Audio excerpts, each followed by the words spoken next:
game out of it, Lynn.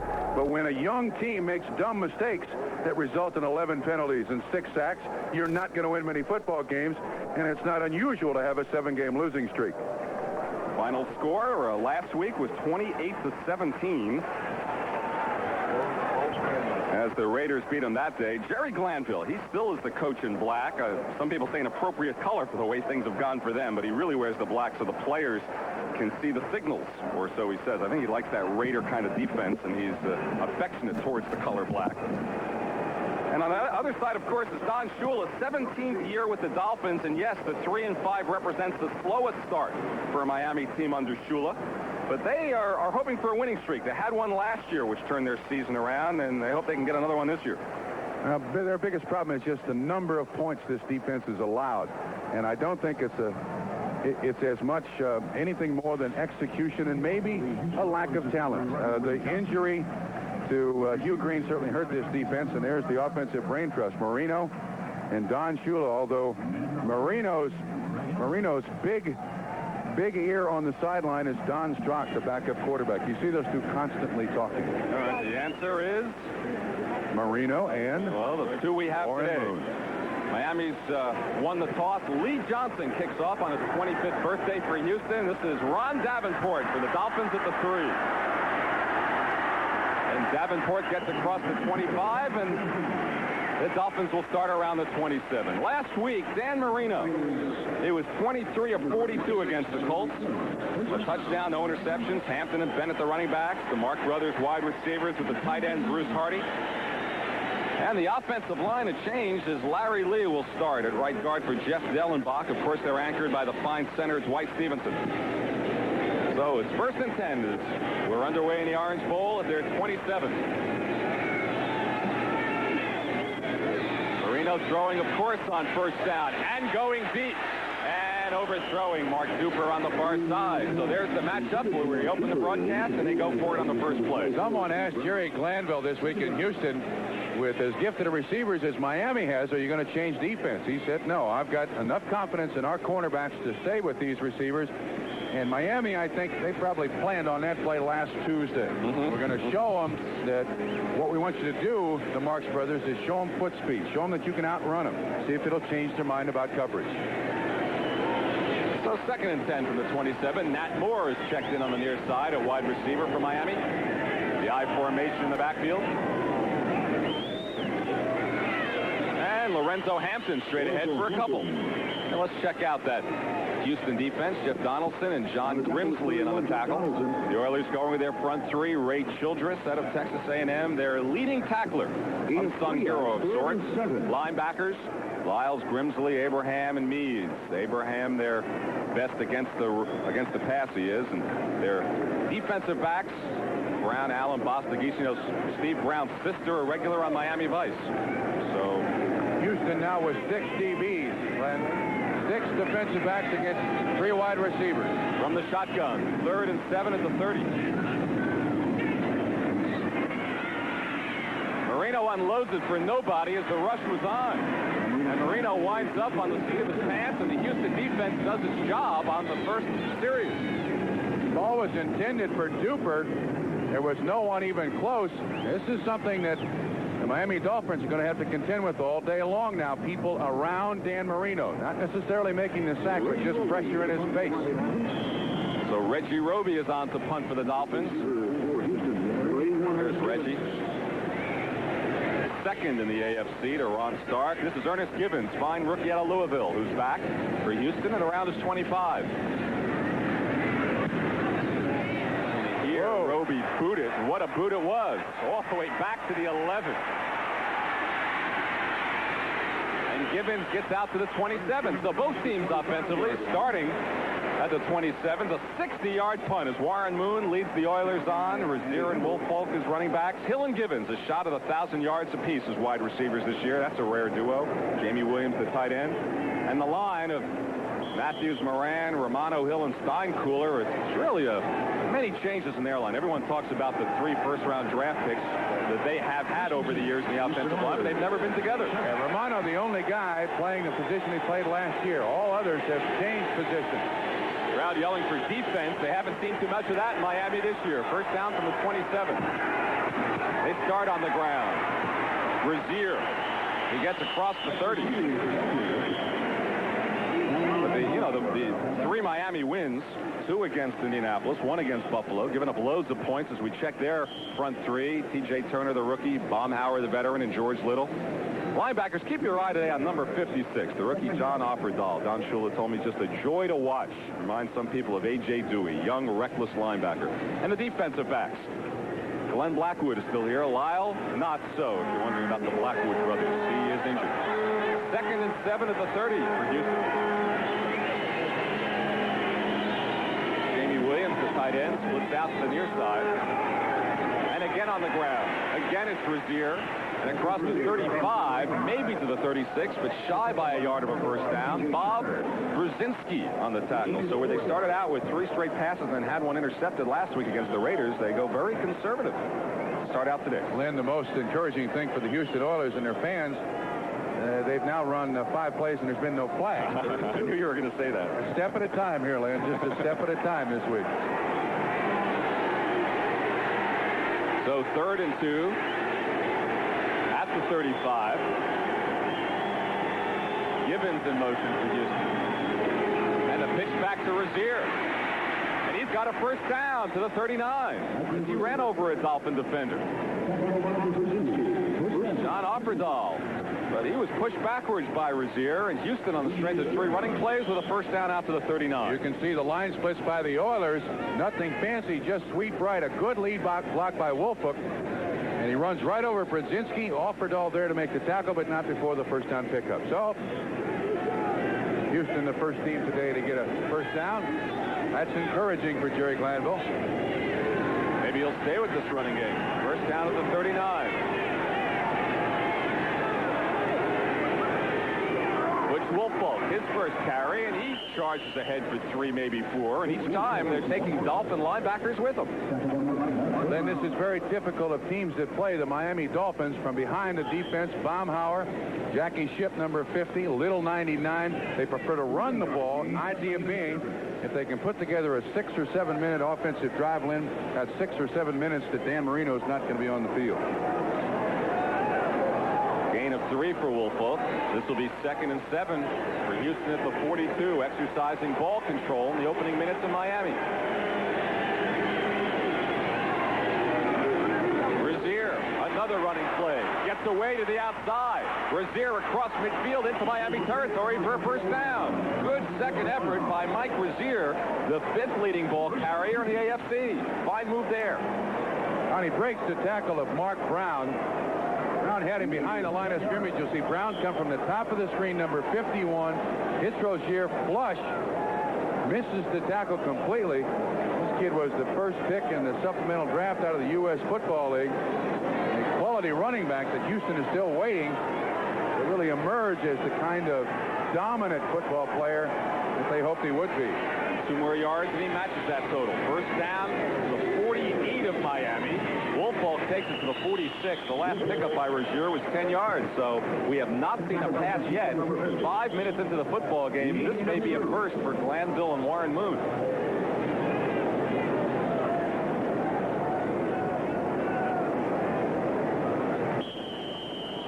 Glanville under the gun, as I guess the entire Houston organization is, Bob.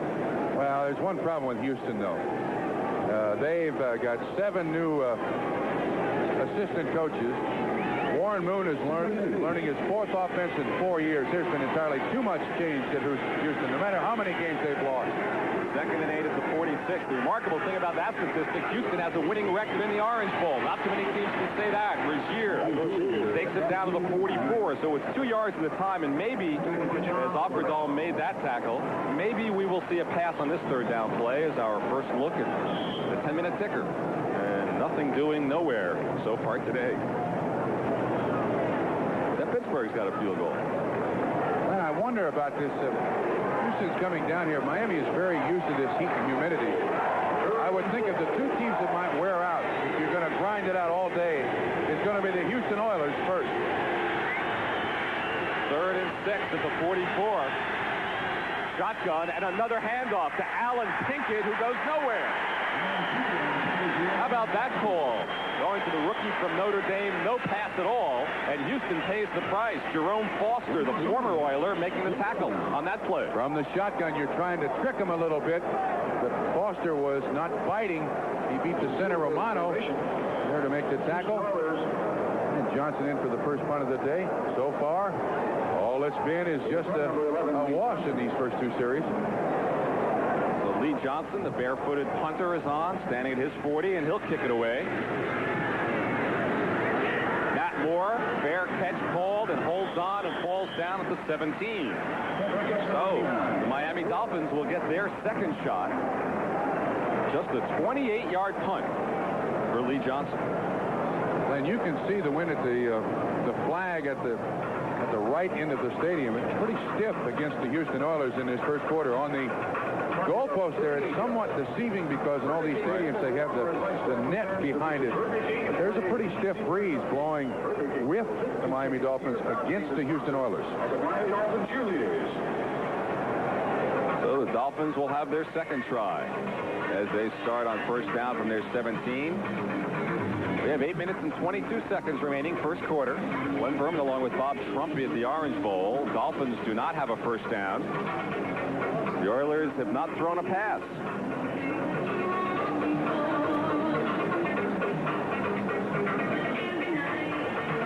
That surprised you at all, the way Houston started out without throwing the ball? No, it really doesn't. Every team I think that plays Miami goes with that approach until they're forced to do something else. At the outset of the football game, all you're trying to do is establish some thinking if you're a football coach. If you can establish that you're going to control the line of scrimmage against the Miami Dolphins today, that's something you can go back to. I wouldn't think that the second series by the Houston Oilers that they would do nothing but run. Just like I don't think that the Miami Dolphins would go exclusively with the pass. They'll go for the high percentage stuff now. All right, we'd like to welcome those viewers who were watching Cincinnati and Detroit. Technical problems on that telecast. So until we get the wires straightened out there, we welcome you here to Miami. We have 8 minutes and 22 seconds remaining in the first quarter. No score. Miami won the toss, selected to receive. 3 passes and punt without a first down. Houston ran the ball exclusively, did not throw a pass on their first series, and finally they punted away. You can see, yes, we have a hot, fairly humid day in Miami. Is that a coincidence that the sun shines on the Houston bench, that the Miami players have their back to the sun, Trump? A coincidence? No, I don't think so. In stadiums where you're in the north and it's cold, you'll find that home teams normally face the sun. So in the cold weather, they have a little bit of an advantage. Down here in the heat, there's nothing wrong with having it at your back. Sure, make it a little cooler. Burn that opposition. First down officially at the 18 for the Dolphins. Clayton in motion. Lorenzo Hampton, and maybe a gain of a yard. So Houston followers have to be encouraged on what they've seen in the first 7 minutes of this first quarter. Their defense has held Miami, and their offense has had a modest amount of success. Lorenzo Hampton on the carry. Miami comes into this ballgame averaging just 84 yards rushing per game. This is the #1 offense in the NFL, so you realize that the passing statistics are phenomenal when they only get 84 yards rushing per game. Can you imagine Marino threw 6 touchdown passes in a game and lost? Yeah, I don't know if anybody's ever done that before. Crazy overtime game against the Jets. 2nd and 9 at the 19 for the Dolphins. And Marino cannot complete it. Clayton got a hand on it and then couldn't hold on. So 3rd down for Miami offense, which is struggling in the early going. At the time, it looked like Dan Marino's trying to direct traffic out there with his receivers. It looked like that time the linebackers dropped out underneath the coverage. You see Marino's got time, and you can see the linebacker right there. It just jumps off the ground a little bit, and the defensive back had to drop off, and Marino couldn't quite get it in. So far, Patrick Allen and Brown have done an excellent job of shutting down the Marks brothers. Here they are. That's Pruitt. 4 wide receivers now in the ball game, Len. And Tony Nathan. So 3rd and 9 at the 19. Will we see the grit blitz, as they call it? They try. They don't get to him. And Marino throws nowhere again. Happened on the last series. So Richard Johnson was covering, but nobody was deep. And Marino, again, just throws it out into the right flat. You want to take a chance with an interception. He's yet to complete a pass. And the Houston grits blitz or the bump and run, whatever, at least at this point, confusing the Miami Dolphins offense. Now he'll go to the sideline, talk to Don Strock. And there's Don Strock, the backup quarterback.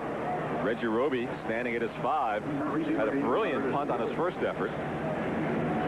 Ernest Givens deep for the Oilers. They'll get their second crack at it. Not as high, but with the wind to his back, Givens now at the 40. And Givens stakes up to the 46 before Mike Kozlowski with the ankle tackle. 46-yard punt with an 11-yard return. So it's scoreless in Miami. When we come back, Oilers ball for the second time. Call it character. Even nobility, if you like. It should be known as the best of its kind. And most of all, a light beer should be as great as its namesake. That's why there's Bud Light, the light beer with the first name and taste. Everything else is just a light. It's a Radio Shack Merry Christmas. This Christmas, Radio Shack's best-selling portable computer, the Tandy 102, is a better gift than ever. It has 5 built-in programs, and now it's slimmer and lighter and on sale for only $3.99. Save $100. So when you give the Tandy 102, you've got Christmas in the desk, in the briefcase, or in the bag. Tandy portable computer, sale price from $3.99 only at Radio Shack.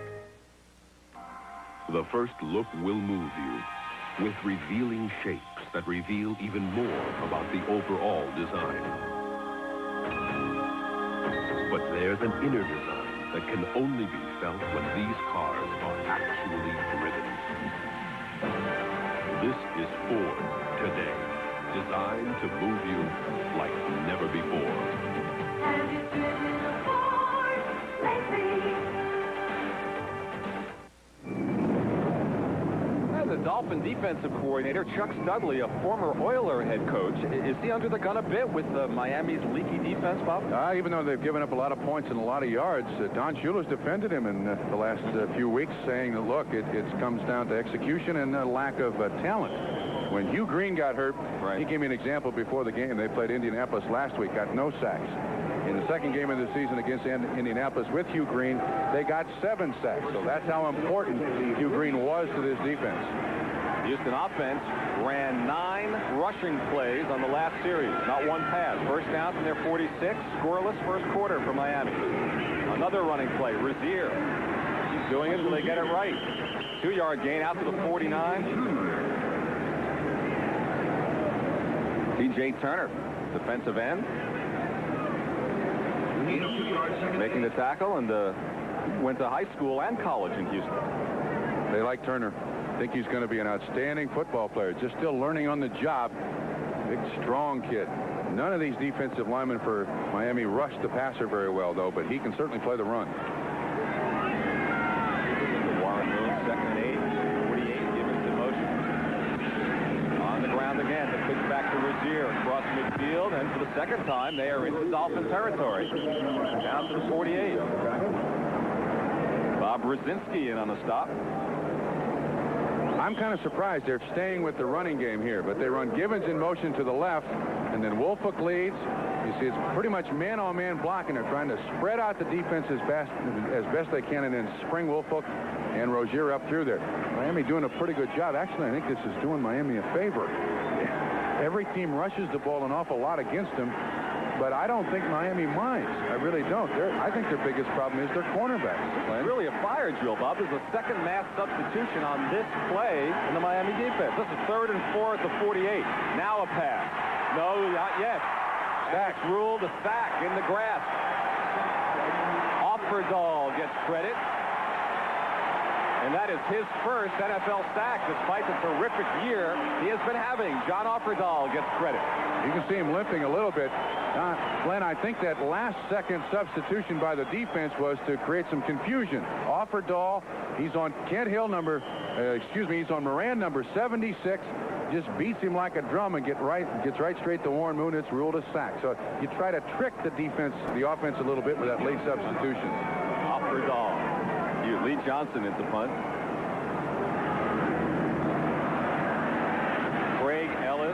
catches it. Now picks it up at the 15.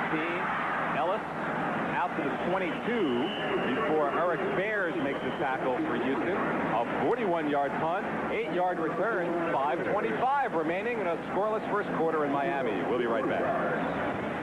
Welcome back to Miami, and checking the scores for those of you who are watching Cincinnati-Detroit and having technical problems on that telecast. Eric Hipple to Leonard Thompson, 36 yards, accounted for the Detroit touchdown with about 5 minutes remaining in the first quarter. Lions 7, Bengals nothing. Cleveland leads in Indianapolis. New Orleans leading San Francisco, and Pittsburgh has turned it around the last couple of weeks, leading Green Bay 10-0. First down now for Marino at the 23. Last 2 possessions, it was 3 plays and punt. He's looking for his first down. Play action takes to Hampton. And passing it to Hampton at the 25 for a pickup of 2. Patrick Allen making the tackle. That time the Houston Oilers tricked him a little bit. They showed before the snap the bump and run once again, showing some sort of blitz, and then when Marino went to the audible, then they backed off. Watch Allen back off. And see, what you try to do is just play a chess game with the offense. This is a good tackle. Gets the receiver underneath. Allen right there to make the tackle for very little gain. Officially a pickup of 3 as it noses across the 25. So called 2nd and 7 at the 26. 4 wide receivers in the lineup now for Miami. Marino stands in there, gets it off to Hampton, who dropped it. Now our first flag of the day. The Oilers fans are saying it must be against us, right? But I think it's against Miami. Look at that. Look at the Houston players pointing. Yeah. And the first call by Jerry Markbright will go against the Miami Dolphins. This may be a seasonal record so far for the Oilers, going nearly 11 minutes without a penalty. Turn on your microphone, Jerry. Pass interference, number 89, offense, penalty decline, 3rd down. That was called against Nat Moore, one of the 4 wide receivers. A pass interference call, and the pass was dropped by Hampton, so they declined the penalty, and that sets up 3rd and 7 at the 26. And now the running backs come out again, and 4 wide receivers. James Pruitt, a rookie. Cal State Fullerton in the lineup. He's one of the 4. Where's number 82?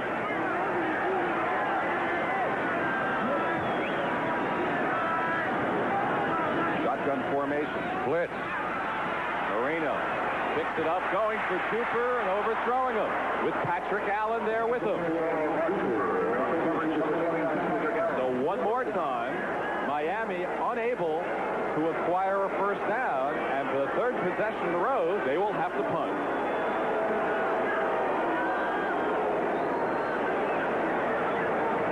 Reggie Roby in once again with the wind to his back. We have 4 minutes and 29 seconds remaining in a surprisingly scoreless first quarter. Ernest Gibbons is at his 30. Roby having success today. There's Gibbons. Close snap, but no problem for Roby, who booms another one. Drives Gibbons back to the 20. Kozlowski is down there once again, having a fine special teams day. 55-yard punt. Mike Kozlowski kept the return to 11. Roby loves punting with that win. Houston ball when we return to the Orange Bowl. It's scoreless in Miami. Humid shirt sleeve kind of day in Miami, and we've had 2 upsets already. Not 1 Miami first down and not 1 Houston penalty. I think Jerry Glanville is very intelligent, too, in this initial stages of this football game, Lynn. As long as he can gain some yards, get some first downs against this Miami defense, it gives a little more confidence to his team. And confidence is what it needs right now. With 7 straight losses, they don't think they're very good. Today, 12 running plays, not 1 pass. Ray Wallace, the fullback, gets good yardage, close to 8 yards. It was first down to 31. Pushes it out close to the 38, pick up a 7, which will set up 2nd and 3. Now, Miami had to know the run was coming that time, Trump. There's nothing they could do about it. I mean, the Miami Dolphins, if they've had trouble this year, its opponents have really been able to run the ball at an average of 156 yards per game against them. They're ranked next to last in the conference, by and the way. They can't seem to do anything to stop their opponents. 13 plays, all running plays. 2nd and 3 at the 38. Number 14, Ray Wallace, pulls for a first down. The rookie from Purdue, and another rookie, John Offerdahl, with the tackle. But Wallace had a neck injury until a couple of weeks ago, but he was one of Glanville's favorites in the preseason. Unheralded Ray Wallace. Coming into this ballgame, Lynn, just 2 carries, 5 yards. Well, he's done that already on 2 carries in this game. He sure has. Big kid, too. Very, very strong player out of Purdue. Goes 221 yards. First down again for Houston at their 29. Pitch back to Razier. Maybe no passes today. And Razier very little. Offerdahl again on the tackle. Well, he wore a cast all week on his ankle. Limped out of the locker room after the game-saving play in Indianapolis and took the cast off Friday, and here he is on nearly every play, number 56. See, he does it correctly. Keeps his shoulders square to the line of scrimmage after Bruce Matthews, 74, tries to block him. He got his ankle injected before the game so he could play. That is a habit that professional athletes have in games like this. He definitely is a gamer. Is that good medical practice? It is for Sunday in the NFL. He got 6 days to recover. 2nd and 7 at the 47.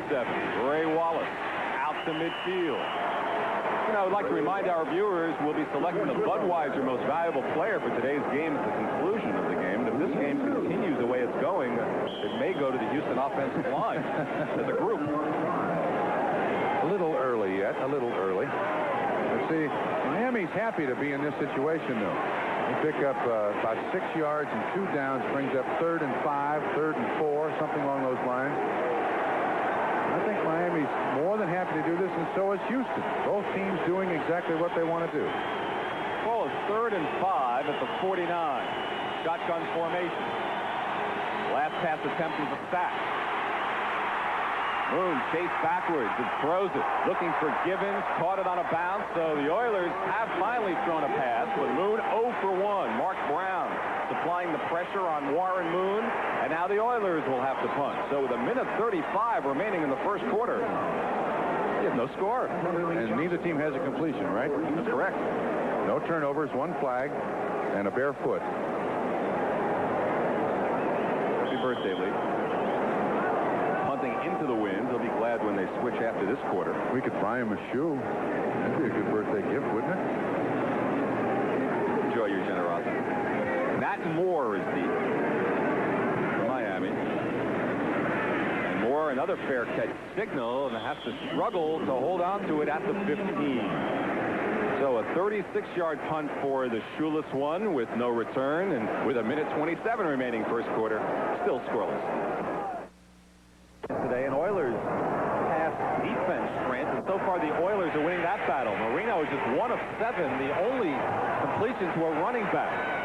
First down from the 15, the pitch back to Hampton. He jumps. He goes up and over. Good stop, I think, by Patrick Allen in there.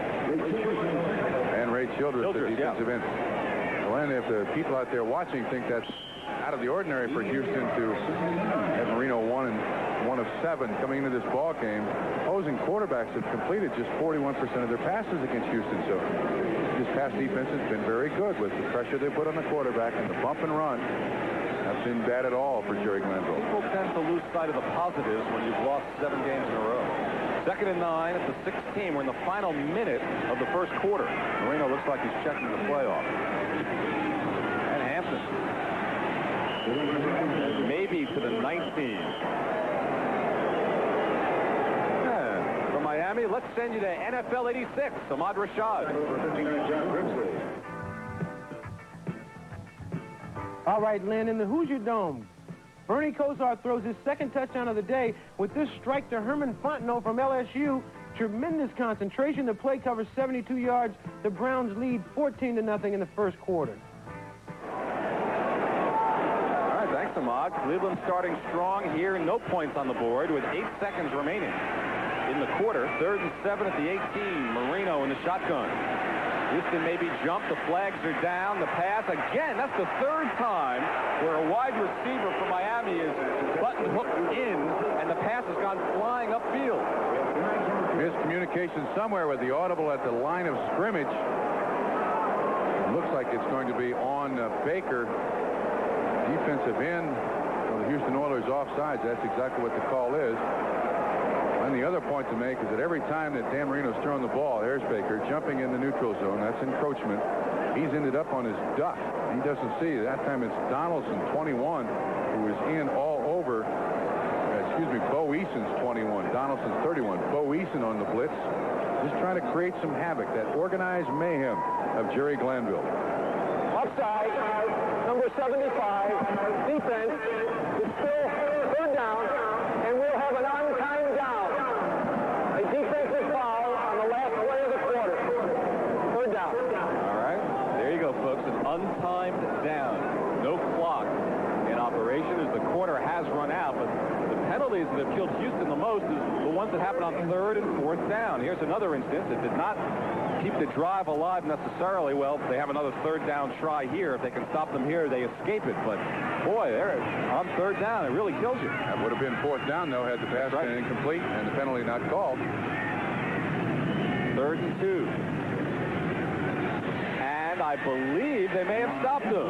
Ron Davenport, the carry. Bo Eason in on the tackle. Dolphin players think they have a first down. It'll be awfully close. Mark Wright says he doesn't have to call timeout. The clock isn't running, so he wants the chains in nonetheless. It looks like the nose of the ball is across the 25-yard line, and that might, well, it's right on the 25-yard line. You bring that chain out, and they're so exacting, but the spot is so inexacting. Right. They just kind of put it on the ground where they think it might be. So does the penalty absolutely nail Houston again? Yes. And Miami gets its first down by perhaps an inch. So the lone Houston penalty of the first quarter keeps the drive alive. One quarter is gone.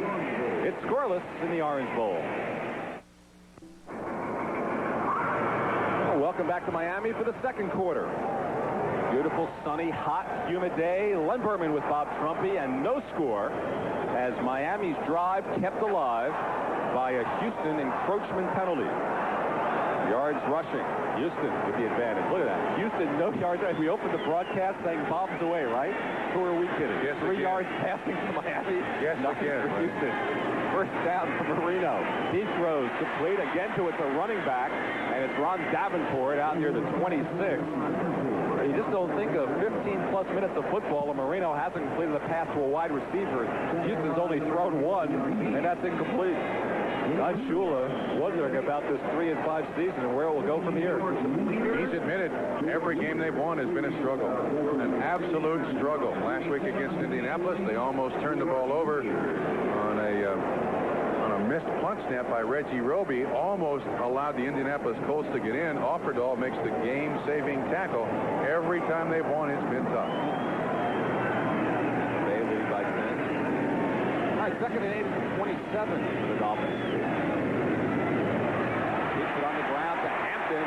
Good running room and cross the 35 and a first down. Pete Bostic finally caught up with Lorenzo Hampton. It's not unusual to run behind the center. Dwight Stevenson, 57, considered by many the premier center playing in the NFL today. Extremely strong leg and blow out any nose tackle. That time I think it was Smith. Hang on just a minute. I think it was Golick who was playing nose tackle that time. Stevenson just absolutely wiped him out of the line of scrimmage. So another Dolphins first down out to the 36. First down.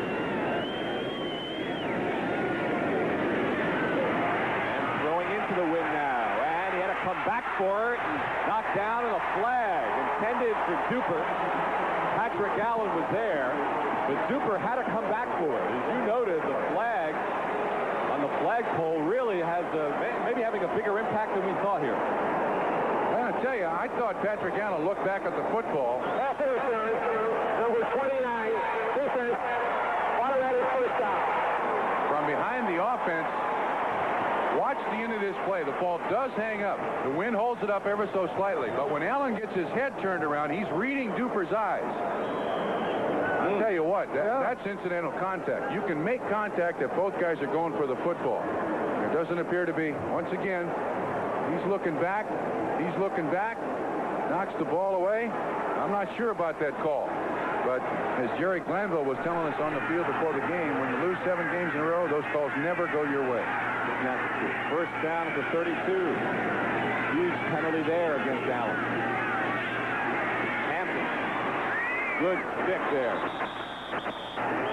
Steve Brown. On the tackle is number 24, Steve Brown. That was a 42-yard penalty. You know, there's been some thought over the years of changing that rule as well. You know, a guy is holding or absolutely hurts somebody with a clip and it's 15 yards and a long pass and a guy incidental contact, as you refer to it, it's worth 42 yards. Yeah, actually, the smartest thing to do is tackle the guy or put your hands in his face. Have it face guarding. That, too, is not going to end up in being a 42-yard penalty. But when you're covering a guy, Len, you really don't have time to think about how can I save myself from a long penalty here. Second attempt at 32. All the way. And the handoff to Hampton, who picks up 2. Bo Eason making the tackle. So this will set up 3rd and long at the 30. And throwing into that wind. And Marino expected to put it up here. The extra defensive backs on and the Houston defense. And so far, the Miami Dolphins have either gone with the back out in the flat or thrown the ball extremely deep. Houston doing an excellent job of coverage in the intermediate area. Sure, not one reception to a wide receiver. And this drive was kept alive by 2 costly penalties. From the shotgun, Marino. 3rd and 8. 4 wide receivers again. And 6 defensive backs. Blitz. Here they come. Marino throws it out. It's dropped on the far side by Tony Nathan. Robert Abraham covering. Marino can't believe what he's seeing, but he's had a couple of drops. And they're going to try a long field goal. Look at those numbers. 3 of 10 for just 5 yards for Dan Marino. And now, a tough situation for Fuad Raviz. He has really been struggling this year, and now he has to try a 47-yarder into the wind. Strock is the holder, backup quarterback. Ball plays just outside the 47.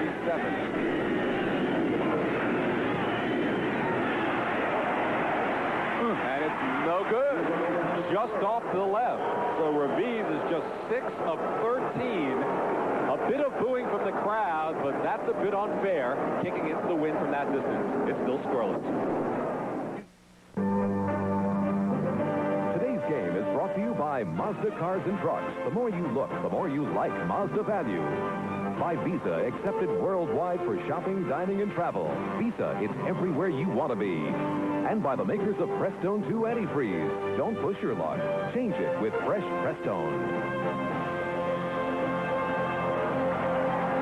All right, after the missed field goal, first down at the 30. Just 1 pass play, and now 18 rushes. Ray Wallace. And maybe with the wind to their backs, Bob, we thought they'd put it up a little bit more on this series, but we haven't guessed right yet, I don't think. Yeah, we haven't come close. In the opening of the program, we thought they'd throw. Through the first quarter and about 4 minutes, they haven't thrown the ball much. Once again, I think Jerry Glanville trying to establish some confidence in his team. He doesn't want the prospect for turnovers. This team is the worst in the takeaway giveaway in the league. They're minus 13. That's right. The telecast presented by the National Football League, intended for the private use of our audience. Any rebroadcast or other use of the telecast without the express written consent of the Miami Dolphins, the National Football League is prohibited. 2nd and 8 at the 32. Boone scrambling outside. Decides to take it back inside. Good extra move by a quarterback and paid the price on the far side from Bob Brzezinski. Hey, look at this news out of the Meadowlands, Bob. Danny White fractured right wrist for the Dallas Cowboys. I mean, Steve Pallure will be the quarterback for the remainder of the season. They're in a first-place tie with the Giants, Dallas, and Washington, and now White lost. Wow. One thing, Lynn, that the Dolphins are going to have to be aware of, and that is the scrambling ability of Warren Moon. He killed him last year with a victory in his scrambling out of Canada. That's probably what he does best. Glanville tried to put in the rollout a little more for Warren Moon this year. Most quarterbacks might have taken it right out of bounds. He cut it inside. 3rd and 1 at the 39. That's a Rozier. Stopped. Offerdahl making the tackle. Let's switch to Ahmad Rashad at NFL 86. Ahmad? All right, Lenny, after a field goal, Tampa Bay kicks off. It's fielded by Buffalo's Eric Richardson, who then hands off to Ron Pitts. Pitts fumbles once, twice, 3 times. It's recovered in the end zone by Pat Franklin. Tampa Bay leads 10-0 in the second quarter. All right, Ahmad, will Buffalo win again ever on the road? I think it's 20 in a row now they have lost, as they are elsewhere here in the state of Florida. Lee Johnson into punt as Rozier did not pick it up on first down. Look at the gloves worn by Craig Ellis despite 85 degrees and humid. It's a habit he picked up in 5 years of Canadian football, and he wasn't about to change the little habit just because he's playing in the sun in Miami. This is a good day to wear gloves. Keeps the perspiration off your hands. Lee Johnson without the shoe, punts to the guy with the gloves. He's down at the 27.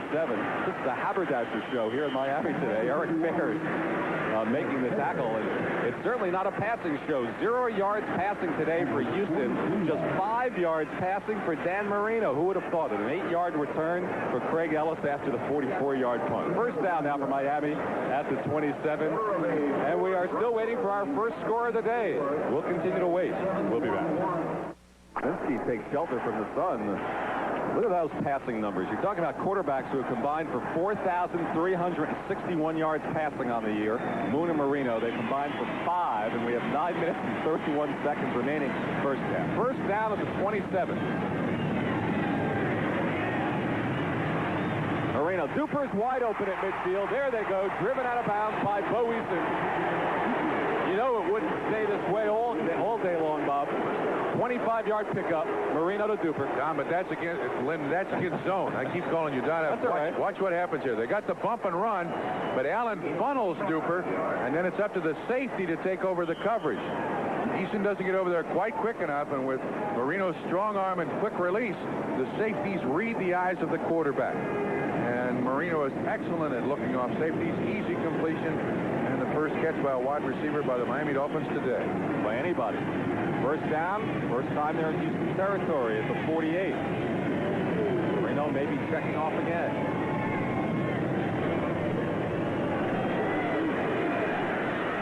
Going for Duper again, and that's about the 4th time that Duper's turned inside and the pass has gone long. Yeah, but Lynn, could you see what happened with Dan Marino? He's expecting the rush now. Watch what happens when he sets up. If we follow, and Marino's going to go out of the picture, but once again you see excellent bump and run coverage by the corners. Bottom of the screen and top of the screen. And Marino feels the pressure, just throws the ball away again. Checking the scores once again. Low scoring in New England as well. You're forgiven for referring to me as Don. How many thousands of games have you worked with Don Crick the last couple of years? Crick, of course, worked as part of a horse racing coverage yesterday. Don with you today. Second and 10 from 48. Hand off to Hampton.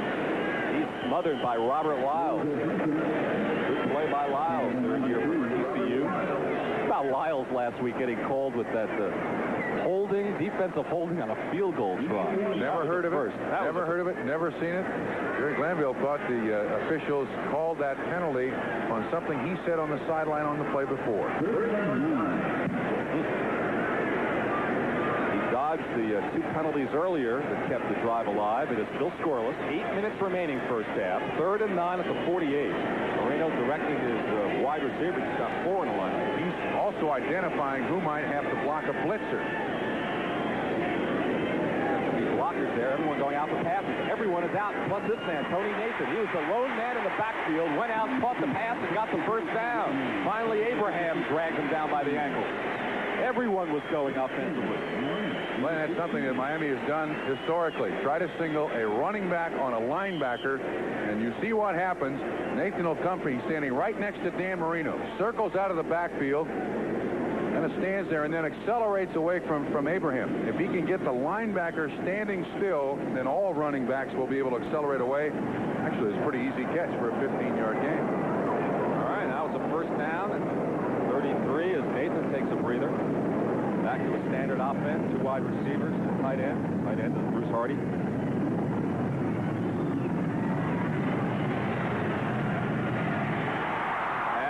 Far side, no good for Mark Clayton. Nearly a terrific catch as he was watched by Steve Brown. One thing offenses like to do against bump and run coverage, Lynn, run the crossing patterns.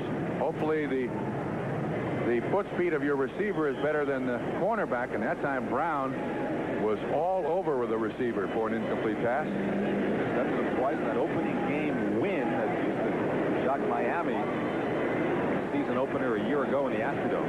Some people think that Houston then went to Washington and beat Washington, but got a couple of calls against them. They could have started the season 2-0 this year. Don't talk to Oiler fans about penalties and officials. They don't want to hear it. They don't even want to hear from the league when they call to even try to admit a mistake. Second down and 10 at the 33. Over the middle, incomplete. Looking for Duper on a fly pattern. So for third down call, let's go to Bob Costas for an update at NFL 86. Bob? Okay, Len, some bad news for the Cowboys. Danny White, who has missed 3 games already this year with a hip injury, sustained a fractured right wrist when hit by the Giants' Carl Banks at Giants Stadium today. He is left, replaced by Steve Pelleur, who just threw a touchdown pass to Mike Renfro. Pending the extra point, Dallas leads the Giants 6-3 in the second. Len? All right, thank you, Bob. Back in Miami, scoreless here with 6:51 remaining in the half. This is 3rd and 10 at the 33. The shotgun formation for Marino with his 4 wide receivers. 6 DBs for the Houston Oilers doing. Here comes the blitz. Yeah, oh, and Marino just unloaded it up in the air. And Pruitt comes down with it at the 11.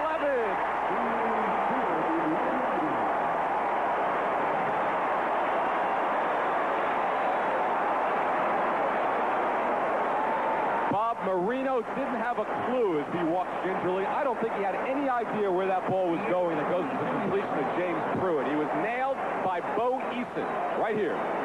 The Houston Oilers anticipating the snap count, and watch this jump ball. It looks like Michael Jordan going after a ball on the rim. A completion by Pruitt. A 22-yard pickup. And the Dolphins in business. Play of the day, the jump catch by James Pruitt, the 4th-round rookie from Cal State Fullerton. First down at the 11. Miami in business. Hampton inside the 10, maybe to the 8. And a Dolphin is down. Slow to get up. Now it's Dwight Stevenson. He is up. He's got to get up. Right. He has to get up. Certainly took his time, didn't he? He can take all the time he wants, but he's got to get up, Len. 5:35 remaining. First half, Raviz getting ready for some redemption. Still no points on the board. This is 2nd down and 7 for Miami at the Houston 8. 3 big plays on this drive. Plays to Duper, Nathan, and Pruitt, the last one. Into the end zone for Clayton. Touchdown, Dolphins. Dan Marino's limping a little bit. That was from that sack by Bo Eason. This goes all the way back to Paul Warfield catching from Bob Greasy. That Miami slant pass inside the 10, 12, 15-yard line. And actually, there is great coverage. Watch what happens. Watch all the people. You can see that Houston comes with the zone as opposed to the man-to-man. Eason rotates 21, too far out. Grimsley is there underneath. And Marino with that gun for an arm is able to get it there before the coverage. Rock holding for Raviz. And he hits this one with 5:08 remaining. First quarter. Good Miami drive. 8 yards from Marino to this man, Mark Clayton. Dolphins lead it 7-0. Yes, watch the quickness that Marino has. He doesn't set his feet. He's kind of bouncing around. Wham! That ball is away and into the arms of Clayton. And he says, finally. Boy, it's been a struggle. He can book them all right. Yeah. 7 more points, as you saw on the graphic before. 16 consecutive games now with a touchdown pass. Longest current streak in NFL, and Raviz will kick it away.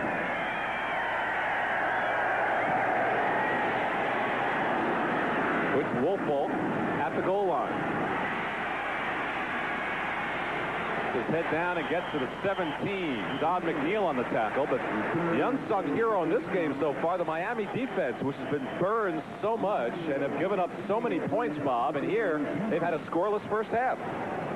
Part of his success, too, is special teamers. I think last night, because we said we never see a headhunter, now we see one. Andy Hendel, number 90. He's looking for heads. Ray Wallace, 35, tries to take him on. Hendel there to kind of make sure that Wolford goes no further. So, trailing 7-0. Moon and the Oilers. 5 minutes remaining in the half. First down from their 17. Regier Dahl tackles him. No gain. That kid's everywhere, Lynn. Yeah, really is. Shula said, just a joy to watch. And remember, this kid comes out of a very small college, and last year, if it weren't for a postseason all-star game, I don't think anybody would have drafted him. And this kid's turned out to be their leading tackler, their defensive leader. He is so shy and reserved that nobody really here in Miami knows him.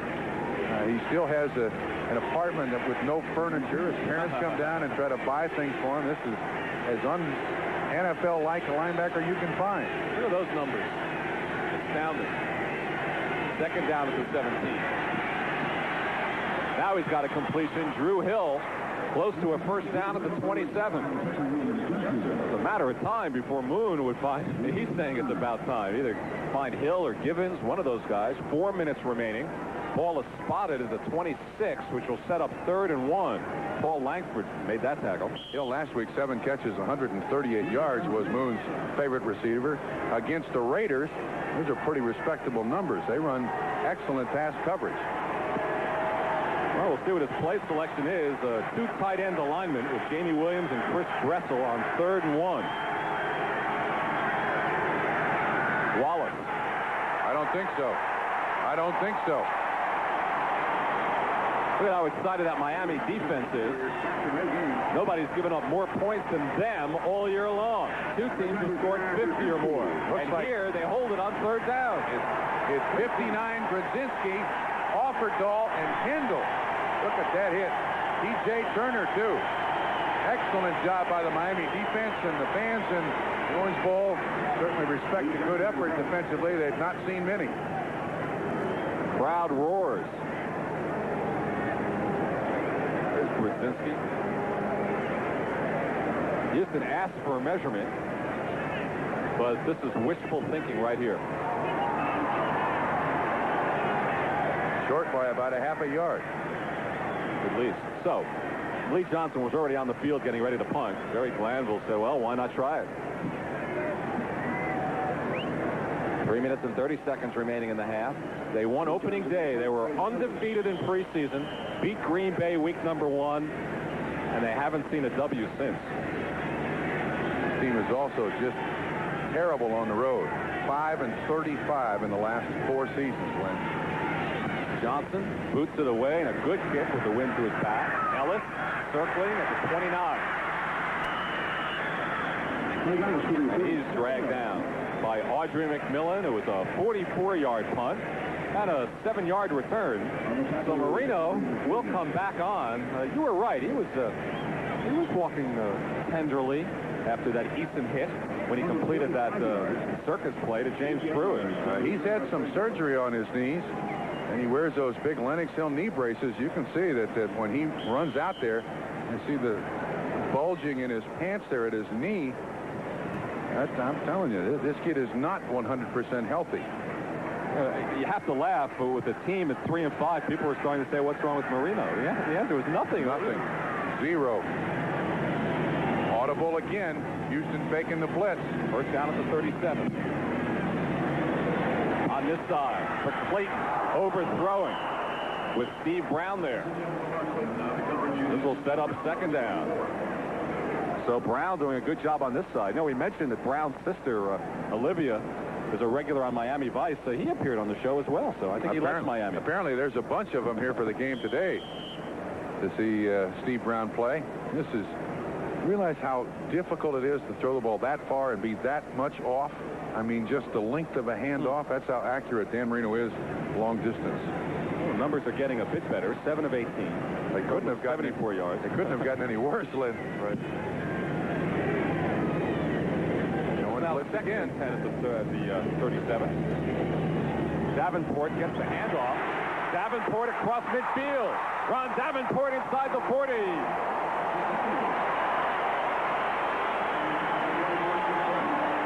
Steve Brown finally makes the tackle, and there's a plus side to the blitz, Lynn, and that is at the line of scrimmage you create confusion, but when you pop through that line of scrimmage, you see Easton 21 missed the tackle. There's no one there to make the tackle. Matt Moore with a key block to spring Davenport a 25-yard pickup down to the Oiler 38 with still 2:24 remaining first half. batted down. Doug Smith, nose tackle, was had a hand in there. He was trying to go to Lorenzo Hampton. That ball hit Dwight Stevenson right in the back. That would have been the shortest pass in the history of the NFL. Could have handed it to him. And watch what happens. You see Stevenson, 57. Just from the left comes Hampton. Boom, he hits him right between the 5 and the 7. Excuse me. Isn't that something? Got a Davenport run before at 25 yards. It's the longest run for scrimmage this year by the Miami Dolphins. This team has not run the ball well for the last 3 or 4 years. Relied mainly on that gentleman's arm. Second down and 10 is the 38. Well, he hit his man in the numbers on the last Yes, play. he did. Shotgun formation for Marino. Wide open. Matt Moore. Matt Moore, touchdown!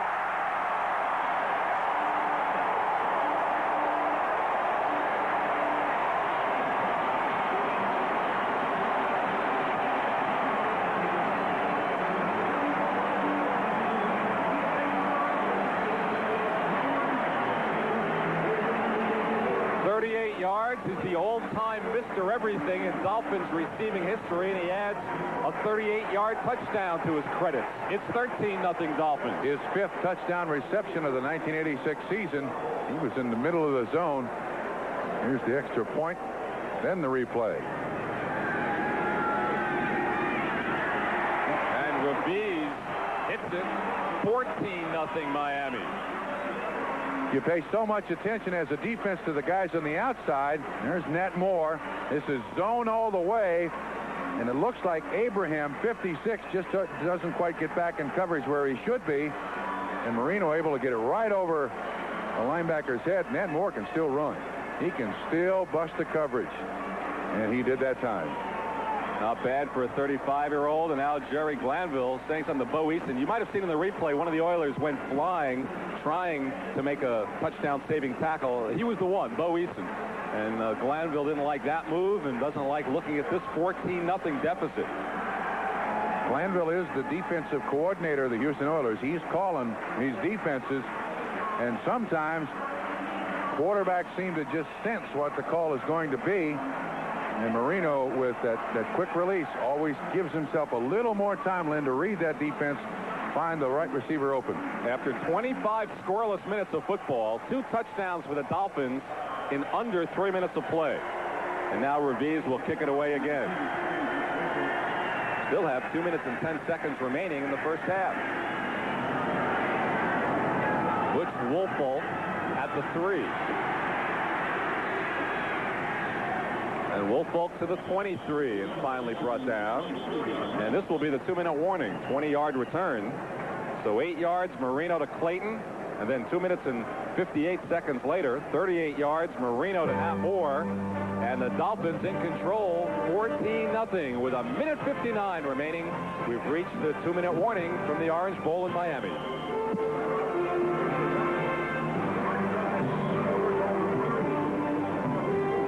Marino talking to his receivers, and Tony Nathan. You know, it always made me mad when I was a receiver. When I caught a touchdown pass, the quarterback ran over there. But when I missed one, I couldn't have found him in the same area code. Sometimes they know where the cameras are, too. Oh, yeah, sure, true. Absolutely. Not saying that that's what it was here, but no, you're absolutely right. Yeah, they're directing traffic out there. First down for Houston from the shotgun formation to 24. Halftime scores and highlights coming up from NFL 86. Houston trying to get on the board, trailing 14-0. And complete on the far side to Drew Hill, close to a first down. Covered by Renee Thompson, the rookie from Baylor. Minute 45, clock running. Houston with a hurry up. Well, stagger up kind of offense here. Dolphins now in the prevent defense. The only yardage they're protecting, that yardage behind them. They'll give up the 12 or 15-yard pickup. They don't have to worry about any pass there. The sack from Mark Brown, his first of the year. He's the fellow who had to replace Hugh Green, and he had 11 tackles a week ago, and here, his first seasonal sack. You see, it's a tight end they're trying to block on Mark Brown. 88. Chris Dressel doesn't get the job done. Second sack of the first half by the Miami Dolphins. Houston takes a timeout. We're back. 1:31 to go first half. Dolphins leading the Oilers 14-0, and this will set up 3rd and 13 at the 21, and you can bet they'll be coming once again. As Oiler offense struggling here this afternoon against the Dolphin defense, which has been awfully generous in 1986. Look at that. 2 completions, total of 18 yards. From the shotgun. Flag is down. Play will not count.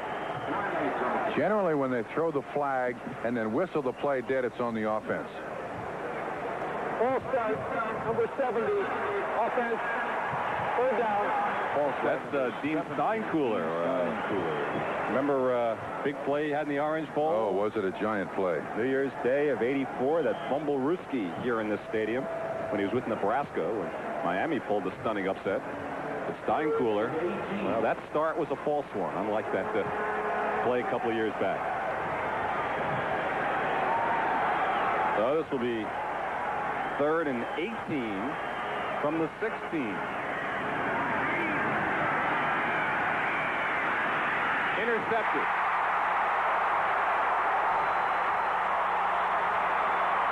Donovan Rose, the interception. 35-yard pickup for Rose, and now Moon limps off. Rose's second interception. Pressure once again by Brown comes from the right-hand side of the picture. They're trying to block him with the tight end, and he doesn't get the job done. This ball never should have been thrown. Rose with his second interception of the '86 season. Interceptions at the end of halves and games cost a lot of football teams games. And the former CFL player goes off with it. 5 years he played Canadian ball, and now sets the Dolphins up again. They're at the 10-yard line, 1:17. Remember, with 5 minutes to go in the half, this was scoreless. Now Miami threatening to blow it open.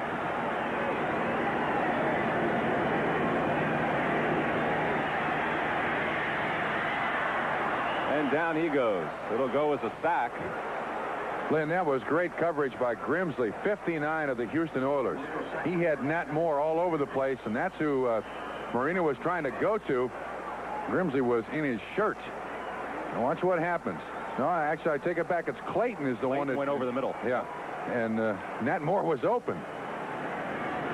Now with under a minute to go, clock running, shotgun formation at the 13-yard line. Tony Nathan inside the 5 to the 2. 45 seconds to go. 10-yard pickup, and now the Dolphins take timeout with 43 seconds left in the half. As this game has certainly turned around in a hurry. 8 and 10 yards. There's Don Strock. He has more to do with calling the plays on the offense, you can see, than Don Shula does. How about New England, where Steve Grogan actually creates the plays and signals them into Tony Eason? And the strange thing about that, when Grogan plays, he's much more throw it down the field than he is when he calls the plays for Tony Eason. Much more conservative. See, look at the two talking there. They're not even referring to Don Shula. Right. Shula knows everything that's going on, believe me. And he says okay to the final choice, but Strock is Dan Marino's biggest advisor in game situations. Shula just standing by there. Yeah. On the other side of the field, Jerry Glanville, he's the one calling the defenses.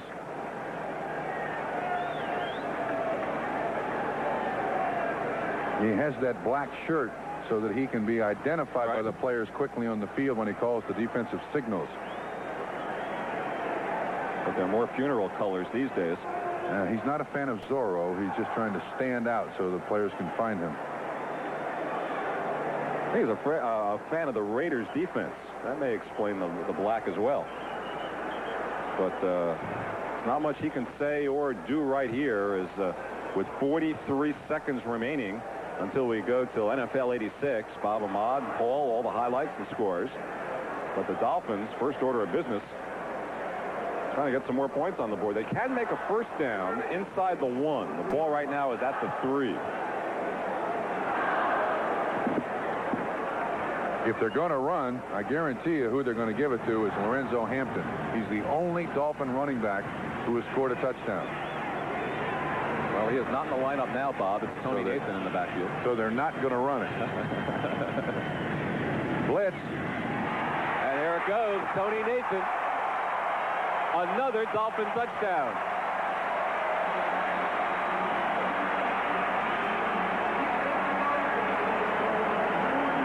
Nathan ran right by Bo Eason, the blitzer. When you take chances like that with your defense and try to put pressure on the quarterback, you're weak in some spot. You can identify it as an offense and get a receiver in that spot. Easy pickups. That was an easy touchdown for the Dolphins. Jerry Glanville has seen 3 touchdowns against him in 4 minutes and 29 seconds. First touchdown of the year for Tony Nathan. And Raviz makes it a perfect 21-0 score. This touchdown set up by the Donovan Rose interception. Capped off, 3-yard touchdown pass. Marino to this man, Tony Nathan. And what was a 0-0 ball game with 5 minutes and 8 seconds remaining in the half has quickly turned around. 8 yards, Marino to Clayton. 38 yards, Marino to Nat Moore. 3 yards, Marino to Nathan. 3 touchdown passes in 4 minutes and change, and it's 21-0 as we check the other scores. Marino's number is getting a lot better now. 10 of 22 for 125 yards and 3 touchdowns. And that was just a well-designed play, Glenn, and they caught him in the right defense. So scoring has not been Miami's problem this year, and it's not a problem today. Neither is it Tampa Bay's problem. 20-0 over Buffalo in the second quarter. And here Houston has 39 seconds to go in the half. Maybe they should just fall on the ball. Maybe they should try a trick return. Yesterday, Florida State did it on this field against Miami yesterday. Just what I was going to say. What a trick play. Resulted in a 100-yard kickoff return for Florida State. Well, here we are in the 9th game of the year. Marino's now thrown 3 touchdown passes 3 different times. Raviz kicking off into the end zone, and it goes through and out for a touchback. So the clock doesn't move. Still 39 seconds remaining in the half. Moon does have the wind to his back, but you wonder if he'll try anything here. When we expected the Miami Dolphins to be able to throw the football, what we did not expect was a couple of great third down stops by the Miami Dolphin defense. That's really killed the Houston Oilers. It's not been penalties. It's been their offense's lack of sustaining a drive. You know, the headlines on this half will be Marino throws the 3 touchdown passes, but credit John Offerdahl and his teammates on defense. A shutout first half. They are pitching at Houston right here, which is unlike anything that Miami Dolphin defense has done this season. Still 39 seconds remain in the half. Shotgun to Moon. Hand off to Pinkett. Gets 6 yards. Clock continues to run. Oilers have timeouts remaining, and they take it here with 30 seconds remaining. Mike Charles and Kozlowski that time on the tackle. Even though they're playing back in that prevent defense, what you expect is for a team to run the ball. Try to pop through the line of scrimmage, pick up a block downfield. All of a sudden, you turn a 6-yard gain into a 20-yard gain. Well, you mentioned Mike Charles. He was activated yesterday. He had a knee injury. Where's number 71? Also was suspended for 3 games when he was late to report to camp and then refused to take a drug test, which is an ongoing situation in the National Football League where an arbitrator has now ruled where P. Rozelle cannot institute mandatory drug testing. There's a cool breeze playing nose tackle with sunglasses on down here in Miami. Well, it's his first day back. He wants to go slow. True, true. Came into camp at 310 pounds. Has got himself down to about 287. The coaches want him at 285. Who says Glanville never gets a break? The officials just tacked 3 extra seconds up on the clock for him. 33 seconds remain instead of 30 and a half, and he still has 2 timeouts remaining. But those numbers are nightmarish digits for Houston fans and Warren Moon. Can you imagine? Passed over 2,000 yards this season? Wow. So this is a 2nd and 4 at the 26, trailing 21-0 with 33 seconds remaining. Shotgun formation. Another handoff inside. And he's not going to get too far doing that. 35-yard line. It does get him a first down. And they take their second timeout with 24 seconds remaining. Pickup of 9 yards for the rookie from Notre Dame. Ran the same play. This time George Little and Kozlowski make the tackle. One of the reasons why Kozlowski is there, normally when you have a prevent defense, defensive backs lock on the running backs. Kozlowski reads Pinkett right there to make the tackle. Moon limping too. That's from that hit when he was trying to throw the ball long on the interception, and the running back didn't make the block, and someone rolled up his ankle. Might we see Oliver Luck? Yes. Before this day is out. You'll see him right behind Jerry Glanville. Well, he was up to warm up in the game you saw last week, which was an oddity. Yeah, I had always seen I thought I'd seen Oliver Luck warming up on the sideline a lot. And last week they were about to bring him in relief of Warren Moon. Look at those faces, Bob. I mean, there was just very little shatter there. Just grim looks on the side. There's Luck, number 10. And I'd call that no luck right there. Those are faces that have lost 7 games in a row. Glanville and his wife were watching television one night 3 weeks ago, and they showed a picture of him on TV, and he couldn't believe how much he'd aged. Really? Just from the 7 games? Just from the 7 games. Just from the 8 games. All right, 24 seconds remaining in the half. First down at the 35 from the shotgun. Screen to Wolfo with blockers. Caught from behind at the 45 by Mark Brown. Good tackle, and now with 12 seconds remaining, Houston spends its last timeout. 9-yard pickup. So what do you do here? You have just 12 seconds. You have to get up the field and maybe try a long field goal. Well, I'll tell you one way that the NFL can quicken football games. These situations seem to take 15 minutes. Right. You can go to the sideline and talk to your coach. Basically, all you're trying to do is stop the clock. There's not a lot of advice that Jerry Glanville can give Warren Moon there. Just go over there for a couple of seconds back in the huddle. We start the clock again, and the half ends, and the game ends. How about NBA rule? Give them 20-second timeouts. You know, you have 3 regular timeouts or 2 regular timeouts and a couple of 20-second timeouts. Or, yeah, any timeout called in the last 2 minutes is 20 seconds to settle for that. There's no reason to wait for 90 seconds. Well, there's a man waiting for some action. Tony Zendejas. Perhaps a chance to get Houston on the board. You know, we've had a first here in this first half. We haven't mentioned the word TV replay once.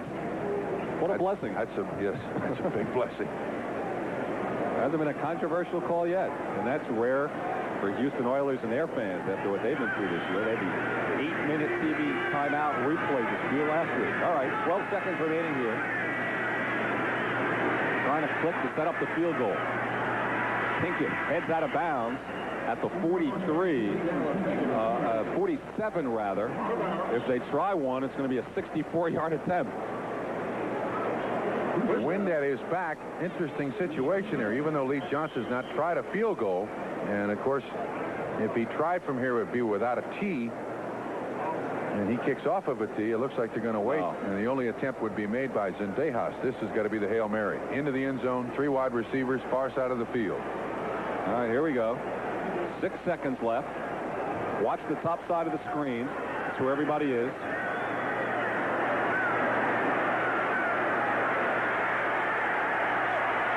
And it falls harmlessly to the turf, away from Drew Hill, and the half ends 21-0 Miami. Len, that's a famous corner of the end zone, though, isn't it?